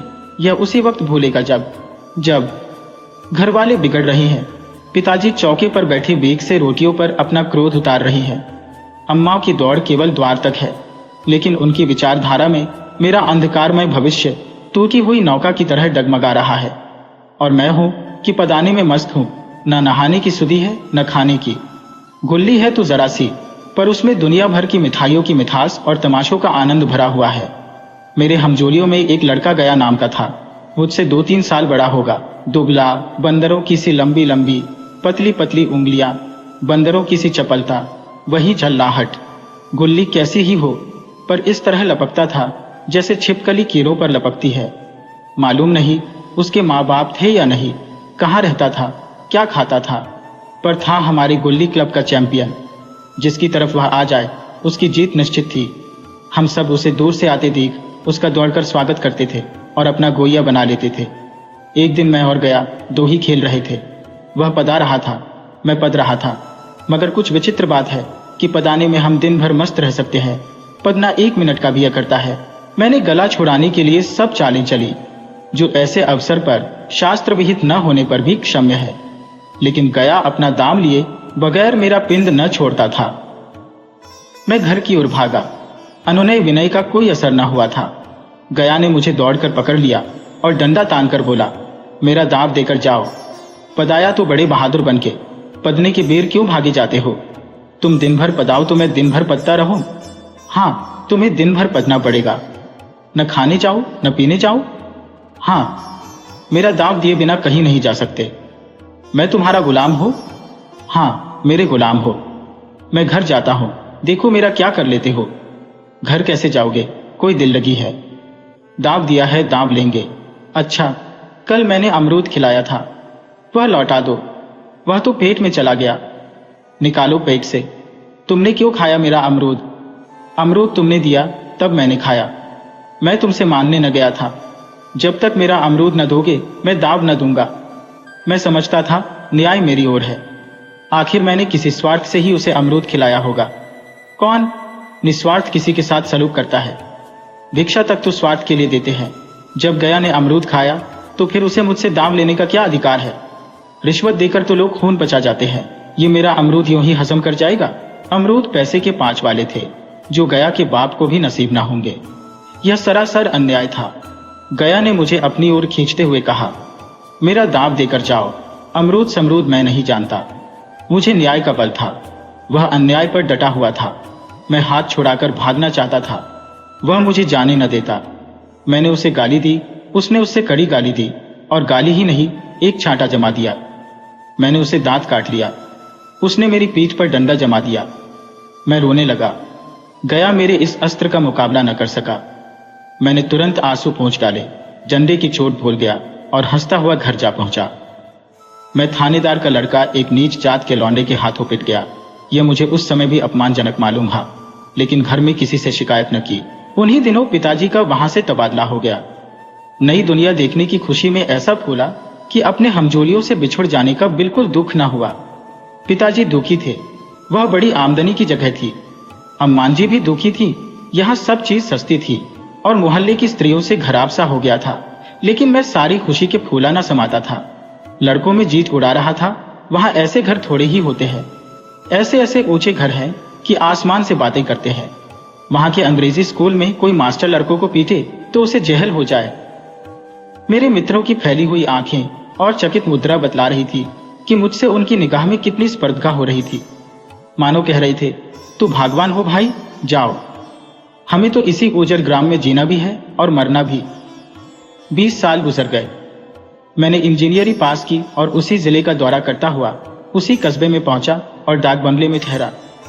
उस स्थान को देखते ही इतनी मधुर बाल स्मृतियां हृदय में जाग उठी कि मैंने छड़ी उठाई और कस्बे की सैर करने निकला। आंखें किसी प्यासे पथिक की भांति बचपन के उन क्रीड़ा स्थलों को देखने के लिए व्याकुल हो रही थी, पर उस परिचित नाम के सिवा वहां और कुछ परिचित न था। जहां खड़हर था वहां पक्के मकान खड़े थे, जहां बरगद का पुराना पेड़ था वहां अब एक सुंदर बगीचा था। स्थान की काया पलट हो गई थी। अगर उसके नाम और स्थिति का ज्ञान ना होता तो मैं उसे पहचान भी न सकता। बचपन की संचित और अमर स्मृतियां बाहें खोले अपने उन पुराने मित्रों से गले मिलने को अधीर हो रही थी, मगर वह दुनिया बदल गई थी। ऐसा जी होता था कि उस धरती से लिपट कर रो और कहूं, तुम मुझे भूल गई। मैं तो अब भी तुम्हारा वही रूप देखना चाहता हूं। सहसा एक खुली जगह में मैंने 2-3 लड़कों को गुल्ली डंडा खेलते देखा। एक क्षण के लिए मैं अपने को बिल्कुल भूल गया कि मैं एक ऊंचा अफसर हूं। साहबी ठाठ में, रौब और अधिकार के आवरण में जाकर एक लड़के से पूछा, क्यों बेटे, यहाँ कोई गया नाम का आदमी रहता है? एक लड़के ने गुल्ली डंडा समेटकर सहमे हुए स्वर में कहा, कौन गया? गया चमार। मैंने यूं ही कहा, हाँ वही। गया नाम का कोई आदमी है तो शायद वही हो। हाँ है तो जरा उसे बुला सकते हो? लड़का दौड़ता हुआ गया और एक क्षण में एक 5 हाथ के काले देव को साथ लिए आता दिखाई दिया। मैं दूर से ही पहचान गया। उसकी ओर लपकना चाहता था कि उसके गले लिपट जाऊं, पर कुछ सोच कर रह गया। बोला, कहो गया, मुझे पहचानते हो? गया ने झुककर सलाम किया। हाँ मालिक, भला पहचानूंगा क्यों नहीं। आप मजे में हो? बहुत मजे में। तुम अपनी कहो। डिप्टी साहब का साइस हो? मतई, मोहन, दुर्गा सब कहाँ है? कुछ खबर है? मतई, तो मर गया। दुर्गा और मोहन दोनों डाकिया हो गए हैं। आप? मैं तो जिले का इंजीनियर हूं। सरकार तो पहले ही बड़े ज़हीन थे, अब कभी गुल्ली डंडा खेलते हो? दया ने मेरी ओर प्रश्न भरी आंखों से देखा। अब गुल्ली डंडा क्या खेलूंगा सरकार, अब तो धंधे से छुट्टी नहीं मिलती। आओ आज हम तुम खेलें। तुम पदाना, हम पदेंगे। तुम्हारा एक दांव हमारे ऊपर है, वह आज ले लो। गया बड़ी मुश्किल से राजी हुआ। वह ठहरा टके का मजदूर, मैं एक बड़ा अफसर। हमारा और उसका क्या जोड़? बेचारा झेंप रहा था, लेकिन मुझे भी कुछ कम झेंप न थी। इसलिए नहीं कि मैं गया के साथ खेलने जा रहा था, बल्कि इसलिए कि लोग इस खेल को अजूबा समझकर इसका तमाशा बना लेंगे और अच्छी खासी भीड़ लग जाएगी। उस भीड़ में वह आनंद कहाँ रहेगा, पर खेले बगैर तो रहा नहीं जाता।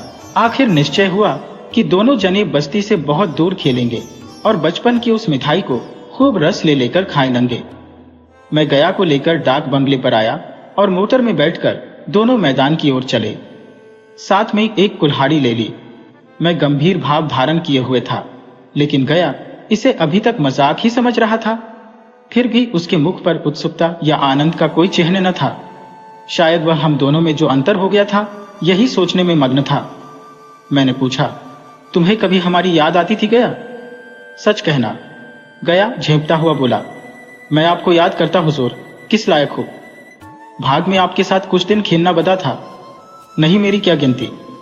मैंने कुछ उदास होकर कहा, लेकिन मुझे तो बराबर तुम्हारी याद आती थी। तुम्हारा वह डंडा जो तुमने तानकर जमाया था, याद है ना? गया ने पछताते हुए कहा, वह लड़कपन था सरकार, उसकी याद न दिलाओ। वाह, वह मेरे बाल जीवन की सबसे रसीली याद है।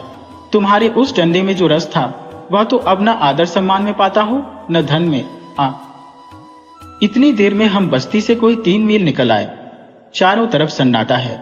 पश्चिम ओर कोसों तक भीमताल फैला हुआ है, जहां आकर हम किसी समय कमल पुष्प तोड़ ले जाते थे और उसके झुमक बनाकर कानों में डाल लेते थे।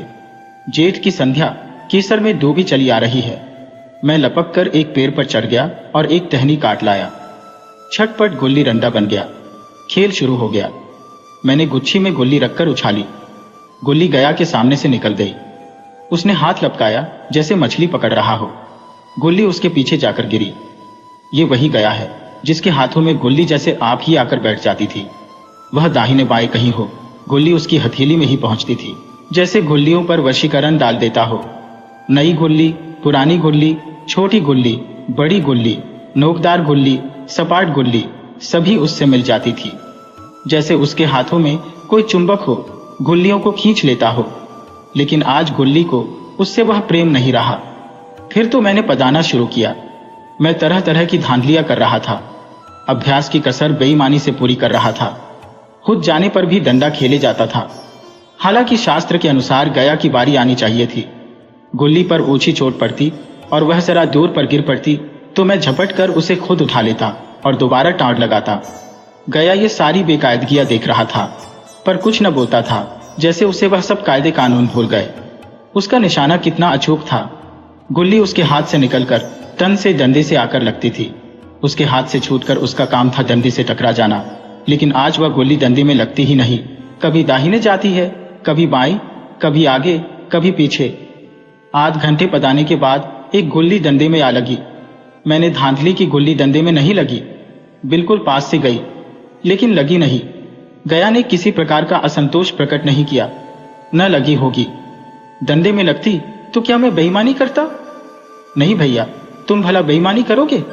बचपन में मजाल था कि मैं ऐसा घपला करके जीता बचता, यही क्या गर्दन पर चढ़ बैठता, लेकिन आज मैं उसे कितनी आसानी से धोखा दिए चला जाता था। गधा है, सारी बातें भूल गया। सहसा गुल्ली फिर डंडे से लगी, और इतनी जोर से लगी जैसे बंदूक छूती हो। इस प्रमाण के सामने अब किसी तरह की धांधली करने का साहस मुझे इस वक्त भी न हो सका, लेकिन क्यों ना एक बार सबको झूठ बताने की चेष्टा करूं। मेरा हरज की क्या है? मान गया तो वाह वाह, नहीं 2-4 हाथ पदना ही तो पड़ेगा। अंधेरा का बहाना करके जल्दी से छुड़ा लूंगा, फिर कौन दाव देने आता है? गया ने विजय के उल्लास में कहा। लग गई, लग गई, तन से बोली। मैंने अनजान बनने की चेष्टा करके कहा, तुमने लगते देखा? मैंने तो नहीं देखा, तन से बोली है सरकार। और जो किसी ईंट से टकरा गई हो मेरे मुख से। यह वाक्य उस समय कैसे निकला, इसका मुझे खुद आश्चर्य है।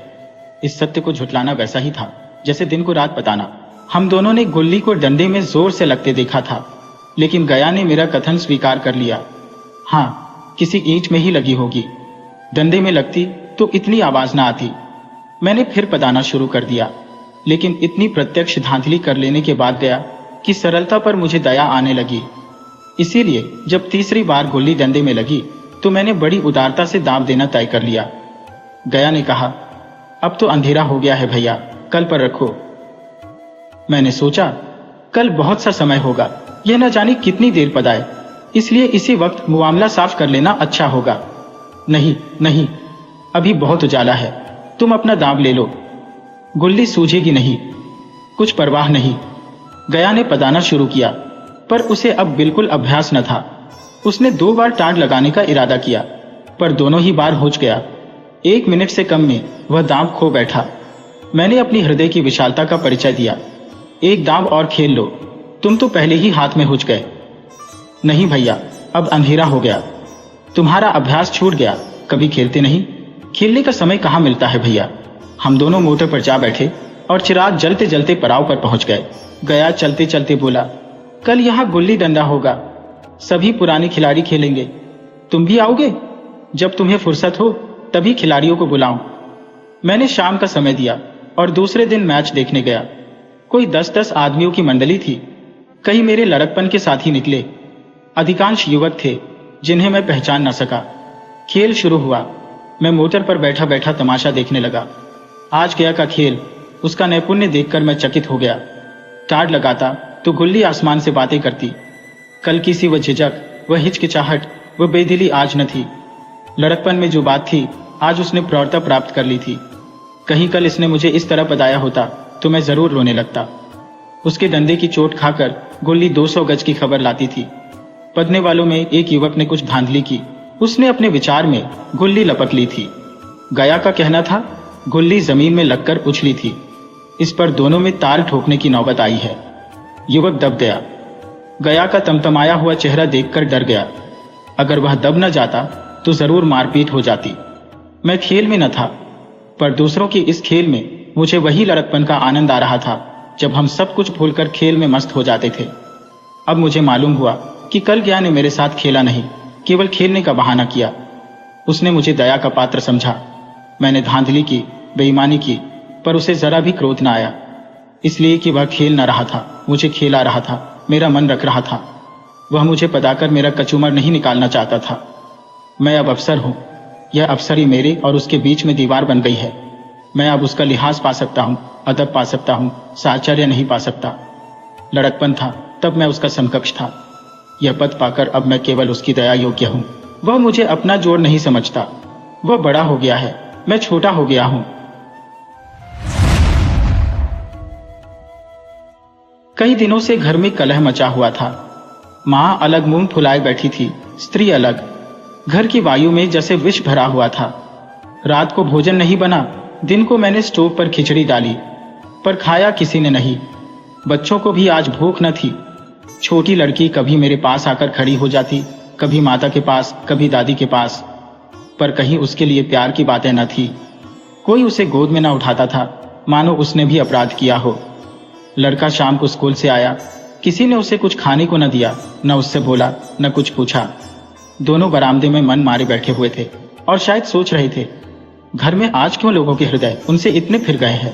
भाई बहन दिन में कितनी बार लड़ते हैं, रोना पीटना भी कई बार हो जाता है, पर ऐसा कभी नहीं होता कि घर में खाना न पके या कोई किसी से बोले नहीं।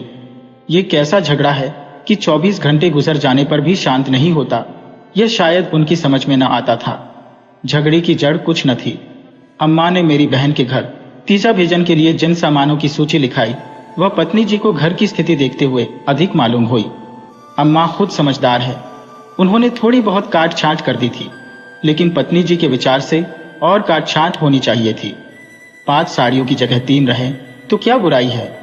खिलौने इतने क्या होंगे, इतनी मिठाई की क्या जरूरत। उनका कहना था, जब रोजगार में कुछ मिलता नहीं, दैनिक कार्यों में खींचतान करनी पड़ती है, दूध घी के बजट में तकलीफ हो गई, तो फिर तीजे में क्यों इतनी उदारता की जाए। पहले घर में दिया जलाकर तब मस्जिद में जलाते हैं, यह नहीं कि मस्जिद में तो दिया जला दें और घर अंधेरा पड़ा रहे। इसी बात पर सास बहू में तकरार हो गई, फिर शाखें फूट निकली। बात कहां से कहां जा पहुंची। गड़े हुए मुर्दे उखाड़े गए। अनयोक्तियों की बारी आई। व्यंग्य का द्वार शुरू हुआ और मौनालंकार पर समाप्त हो गया। मैं बड़े संकट में था। अगर अम्माओं की तरफ से कुछ कहता हूं तो पत्नी जी रोना धोना शुरू करती है, अपने नसीबों को कोसने लगती है। पत्नी किसी कहता हूं तो जन मुरीद की उपाधि मिलती है, इसलिए बारी बारी से दोनों पक्षों का समर्थन करता जाता था। पर स्वार्थवश मेरी सहानुभूति पत्नी के साथ ही थी। खुलकर अम्माओं से कुछ न कहा सकता था, पर दिल में समझ रहा था कि ज्यादती इन्हीं की है। दुकान का यह हाल है कि कभी कभी बोहनी भी नहीं होती, असामियों से टका वसूल नहीं होता, तो इन पुरानी लकीरों को पीटकर क्यों अपनी जान संकट में डाली जाए। बार बार इस गृहस्थी के जंजाल पर तबीयत झुंझलाती थी। घर में 3 तो प्राणी है और उनमें भी प्रेम भाव नहीं। ऐसी गृहस्थी में तो आग लगा देनी चाहिए। कभी कभी ऐसी सनक सवार हो जाती थी कि सबको छोड़ छाड़ कर कहीं भाग जाऊं। जब अपने सिर पड़ेगा तब इनको होश आएगा, तब मालूम होगा कि गृहस्थी कैसे चलती है। क्या जानता था कि यह विपत्ति झेलनी पड़ेगी, नहीं विवाह का नाम ही न लेता। तरह तरह के कुत्सित भाव मन में आ रहे थे। कोई बात नहीं, अम्मा मुझे परेशान करना चाहती है। बहू उनके पांव नहीं दबाती, उनके सिर में तेल नहीं डालती, तो इसमें मेरा क्या दोष। मैंने उसे मना तो नहीं कर दिया है। मुझे तो सच्चा आनंद होगा यदि सास बहू में इतना प्रेम हो जाए, लेकिन यह मेरे वश की बात नहीं कि दोनों में प्रेम डाल दूं। अगर अम्मा ने अपनी सास की साड़ी धोई है, उनके पांव दबाए हैं, उनकी घुड़कियां खाई है, तो आज वह पुराना हिसाब बहू से क्यों चुकाना चाहती है। उन्हें क्यों नहीं दिखाई देता कि अब समय बदल गया है। बहुएं अब भयवश सास की गुलामी नहीं करती। प्रेम से चाहे उनके सिर के बाल नोच लो, लेकिन जो रोब दिखाकर उन पर शासन करना चाहो तो वह दिन लद गए। सारे शहर में जन्माष्टमी का उत्सव हो रहा था। मेरे घर में संग्राम छिड़ा हुआ था। संध्या हो गई थी, पर घर अंधेरा पड़ा था। मनहूसियत छाई हुई थी। मुझे अपनी पत्नी पर क्रोध आया। लड़ती हो लड़ो, लेकिन घर में अंधेरा क्यों रखा है। जाकर कहा, क्या आज घर में चिराग न जलेंगे। पत्नी ने मुंह फुलाकर कहा, जला क्यों नहीं लेते, तुम्हारे हाथ नहीं है। मेरी देह में आग लग गई। बोला, तो क्या, जब तुम्हारे चरण नहीं आए थे तब घर में चिराग न जलते थे। अम्मा ने आग को हवा दी। नहीं, तब सब लोग अंधेरे ही में पड़े रहते थे। पत्नी जी को अम्माओं की इस टिप्पणी ने जामे के बाहर कर दिया। बोली, जलाते होंगे मिट्टी की कुप्पी, लालटेन तो मैंने नहीं देखी। मुझे इस घर में आए 10 साल हो गए। मैंने डांटा। अच्छा चुप रहो, बहुत बढ़ो नहीं। ओहो, तुम तो ऐसा डांट रहे हो जैसे मुझे मोल लाए हो। मैं कहता हूं चुप रहो। क्यों चुप रहो, अगर एक कहोगे तो 2 सुनोगे। इसी का नाम पतिव्रत है। जैसा मुंह होता है वैसे ही बीरे मिलते हैं। मैं परास्त होकर बाहर चला आया और अंधेरी कोठी में बैठा हुआ उस मनहूस घड़ी को कोसने लगा जब इस कुलच्छनी से मेरा विवाह हुआ था। इस अंधकार में भी 10 साल का जीवन सिनेमा चित्रों की भांति मेरे नेत्रों के सामने दौड़ गया। उसमें कहीं प्रकाश की झलक न थी, कहीं स्नेह की मृदुता न थी। सहसा मेरे मित्र पंडित जयदेव जी ने द्वार पर पुकारा, अरे आज ये अंधेरा क्यों कर रखा है जी? कुछ सोचता ही नहीं। कहाँ हो? मैंने कोई जवाब न दिया। सोचा यह आज कहां से आकर सिर पर सवार हो गए। जयदेव ने फिर पुकारा, अरे कहाँ हो भाई? बोलते क्यों नहीं? कोई घर में है या नहीं? कहीं से कोई जवाब न मिला। जयदेव ने द्वार को इतनी जोर से झंझोड़ा कि मुझे भय हुआ कहीं दरवाजा चौखट बाजों समेत गिर न पड़े। फिर भी मैं बोला नहीं। उनका आना खल रहा था। जयदेव चले गए। मैंने आराम की सांस ली। बारिश शैतान टला नहीं, घंटों सिर खाता। मगर 5 ही मिनट में फिर किसी के पैरों की आहट मिली और अब की टार्च के तीव्र प्रकाश से मेरा सारा कमरा भर उठा। जयदेव ने मुझे बैठी देखकर कुतूहल से पूछा, तुम कहाँ गई थी जी? घंटों चीखा, किसी ने जवाब तक न दिया। ये आज क्या मामला है? चिराग क्यों नहीं जले? मैंने बहाना किया, क्या जाने, मेरे सिर में दर्द था। दुकान से आकर लेटे तो नींद आ गई और सोए तो घोड़ा बेचकर, मुर्दों से शर्त लगाकर। हाँ यार, नींद आ गई। मगर घर में चिराग तो जलाना चाहिए था, या उसका रिट्रेंचमेंट कर दिया। आज घर में लोग व्रत से हैं, हाथ न खाली होगा।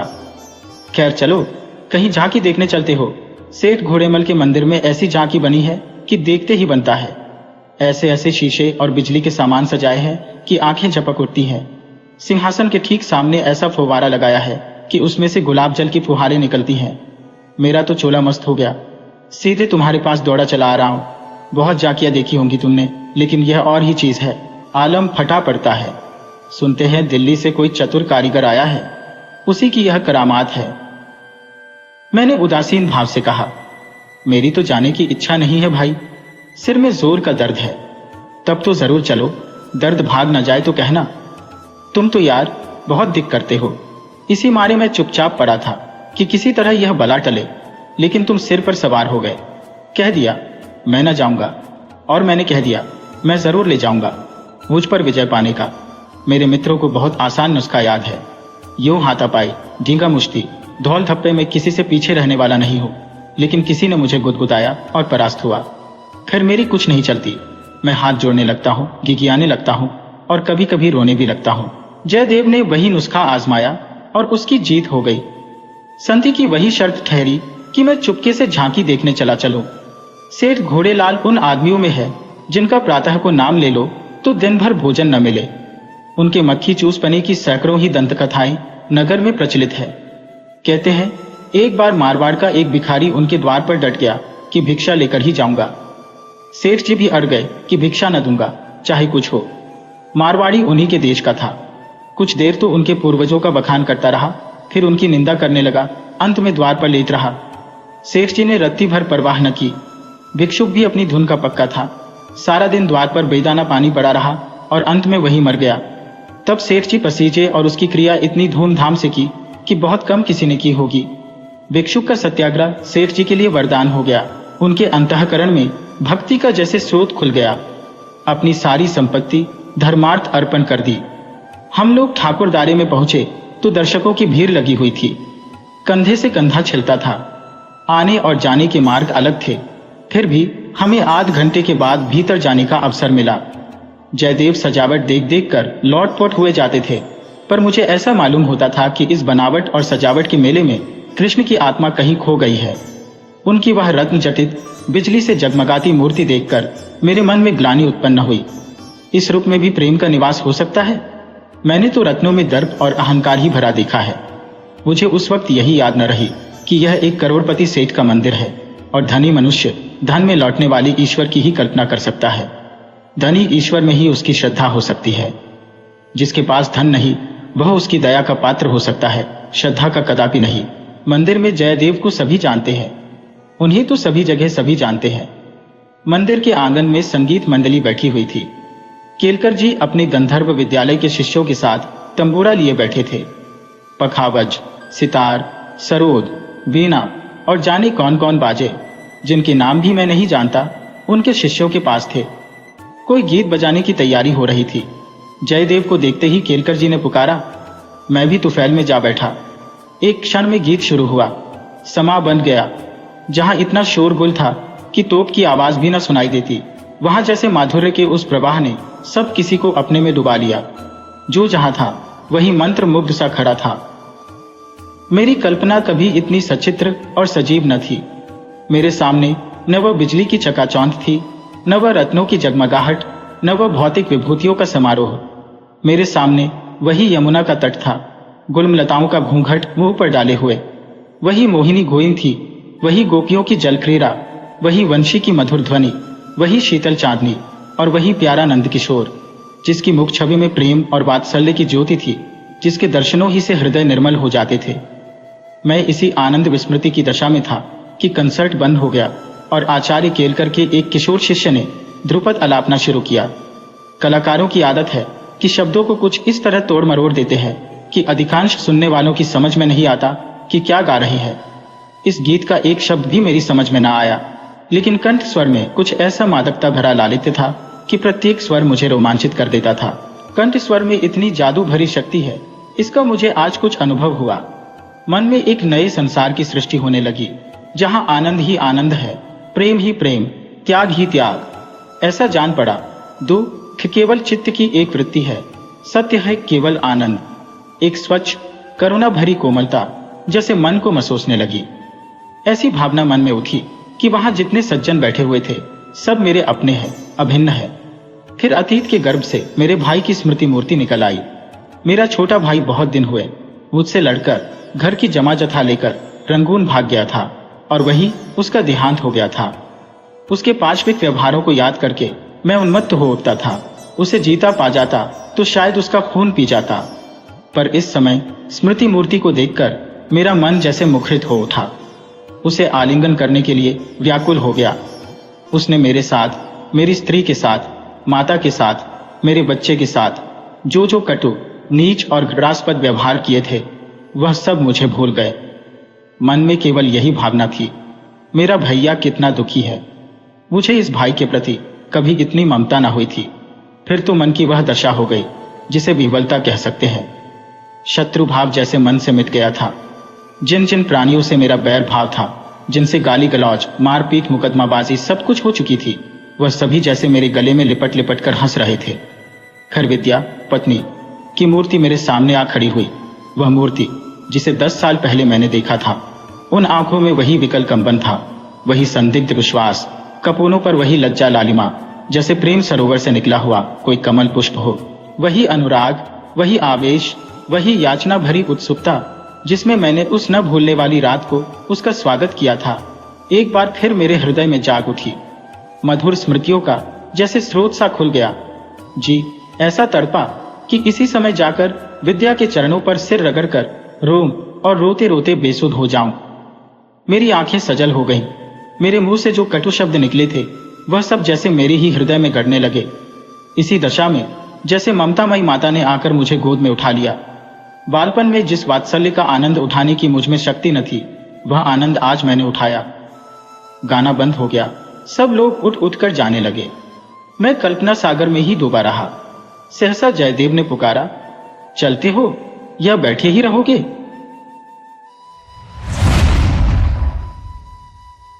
हल्कू ने आकर स्त्री से कहा, सहना आया है, लाओ जो रुपये रखे हैं उसे दे दूं, किसी तरह गला तो छूटे। मुन्नी झाड़ू लगा रही थी, पीछे फिरकर बोली, 3 ही रुपये हैं, दे दोगे तो कम्बल कहां से आवेगा? माघ पूस की रात हार में कैसे कटेगी? उससे कह दो फसल पर दे देंगे। अभी नहीं। हल्कू एक क्षण अनिश्चित दशा में खड़ा रहा। पूस सिर पर आ गया, कंबल के बिना हार। मैं रात को वह किसी तरह सो नहीं सकता, मगर सहना मानेगा नहीं, घुड़कियां जमावेगा, गालियों देगा। भला से जाड़ों में मरेंगे, भला तो सिर से टल जाएगी।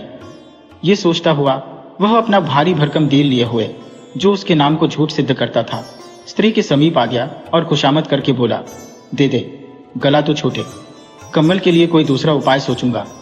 मुन्नी उसके पास से दूर हट गई और आंखें तरेरती हुई बोली, कर चुके, दूसरा उपाय? जरा सुनो तो, कौन सा उपाय करोगे? कोई खैरात दे देगा कम्बल? न जान कितनी बाकी है जो किसी तरह चुकने ही नहीं आती। मैं कहती हूं तुम क्यों नहीं खेती छोड़ देते? मरमर काम करो, उपज हो तो बाकी दे दो। चलो छुट्टी हुई, बाकी चुकाने के लिए ही तो हमारा जन्म हुआ है। पेट के लिए मजूरी करो, ऐसी खेती से बाज आए। मैं रुपये न दूंगी, न दूंगी। हल्कू उदास होकर बोला, तो क्या गाली खाऊं? मुन्नी ने तड़प कर कहा, गाली क्यों देगा, क्या उसका राज है? मगर यह कहने के साथ ही उसकी तनी हुई भौहें ढीली पड़ गई। हल्कू के उस वाक्य में जो कठोर सत्य था, वह मानो एक भीषण जंतु की भौंती उसे घूर रहा था। उसने जाकर आले पर से रुपये निकाले और लाकर हल्कू के हाथ पर रख दिए। फिर बोली, तुम छोड़ दो अब की से खेती। मजूरी में सुख से एक रोटी तो खाने को मिलेगी, किसी की धौंस तो न रहेगी। अच्छी खेती है, मजूरी करके लाऊं, वह भी उसी में झोंक दो, उस पर धौंस। हल्कू न रुपये लिए और इस तरह बाहर चला मानो अपना हृदय निकालकर देने जा रहा हो। उसने मजूरी से एक एक पैसा काट काट कर 3 रुपये कंबल के लिए जमा किए थे।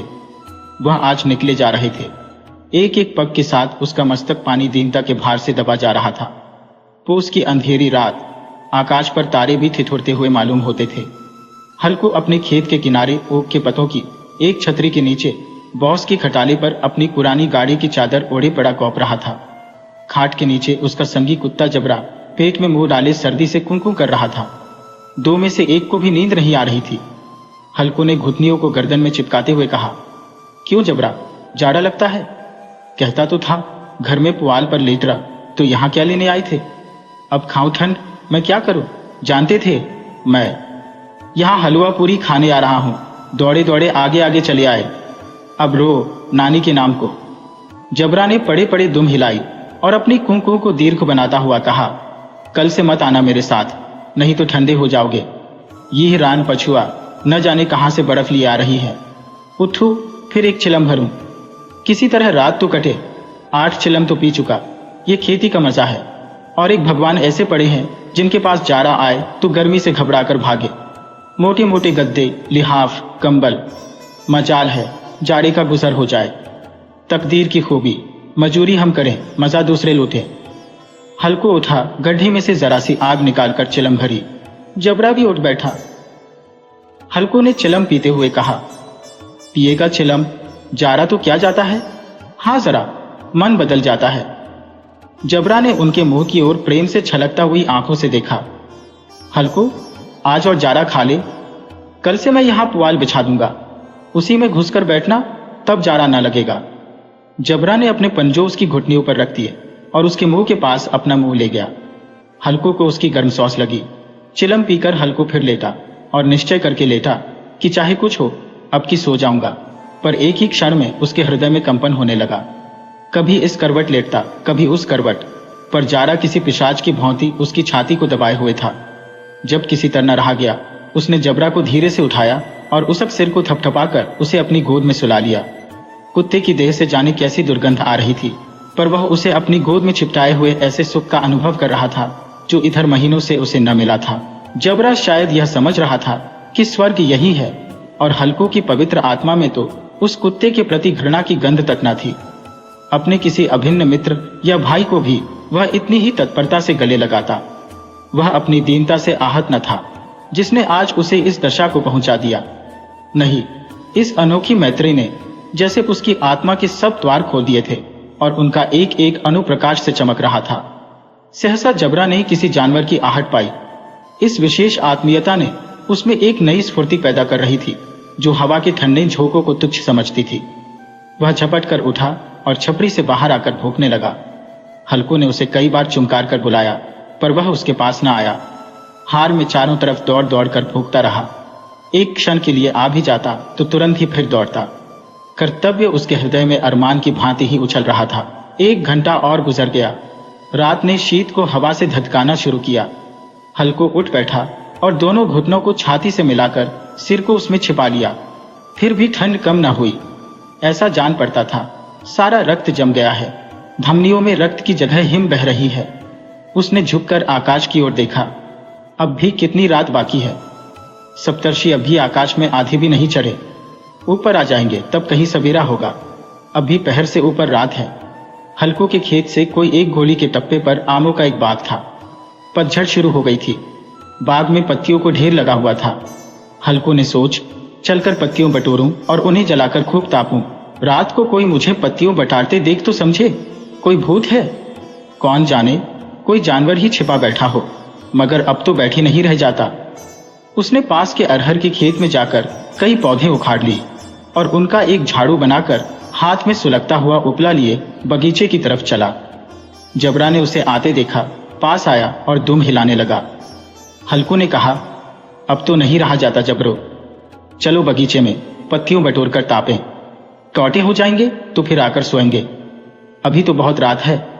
जबरा ने कूं कूं करे सहमति प्रकट की और आगे बगीचे की ओर चला। बगीचे में खूब अंधेरा छाया हुआ था और अंधकार में निर्दय पवन पत्तियों को कुचलता हुआ चला जाता था। वृक्षों से ओस की बूंदें टप टप नीचे टपक रही थी। एकाएक एक झोंका मेहंदी के फूलों की खुशबू ले हुए आया। हल्कू ने कहा, कैसी अच्छी महक आई जबरो, तुम्हारी नाक में भी तो सुगंध आ रही है। जबरा को कहीं जमीन पर एक हड्डी पड़ी मिल गई थी, उसे चिंछोड़ रहा था। हल्कू ने आग जमीन पर रख दी और पत्तियों बैठारने लगा। जरा देर में पत्तियों का ढेर लग गया था। हाथ ठिठुरे जाते थे, नगे पांव गले जाते थे और वह पत्तियों का पहाड़ खड़ा कर रहा था। इसी अलाव में वह ठंड को जलाकर भस्म कर देगा। थोड़ी देर में अलावा जल उठा। उसकी लौ ऊपर वाले वृक्ष की पत्तियों को छू छू कर भागने लगी।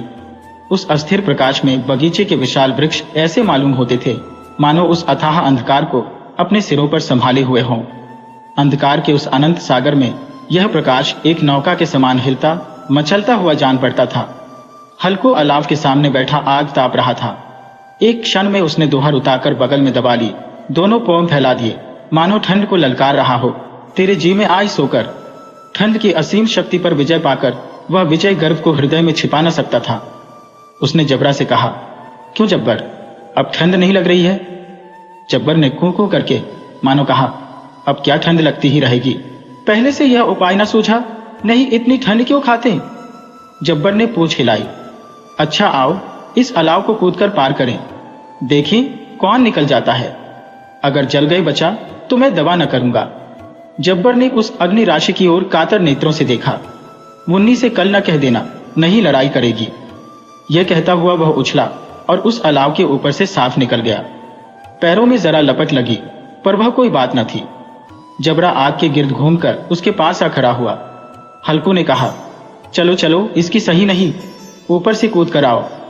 वह फिर कूदा और अलाव के इस पार आ गया। पत्तियां जल चुकी थी। बगीचे में फिर अंधेरा छा गया था। राख के नीचे कुछ कुछ आग बाकी थी जो हवा का झोंका आ जाने पर जरा जाग उठती थी, पर एक क्षण में फिर आंखें बंद कर लेती थी।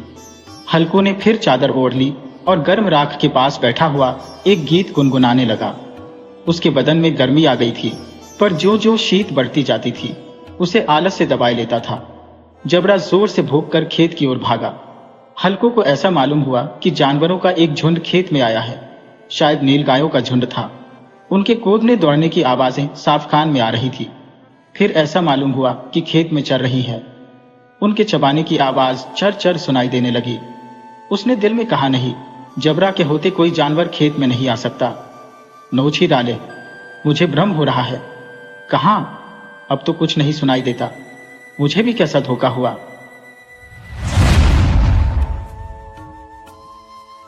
वीडियो अच्छी लगी हो तो इसे लाइक करें और ऐसी ही मजेदार कहानियों के लिए चैनल को सब्सक्राइब करें और बेल आइकन दबाएं। ज़्यादा से ज़्यादा अपने दोस्तों को शेयर करें।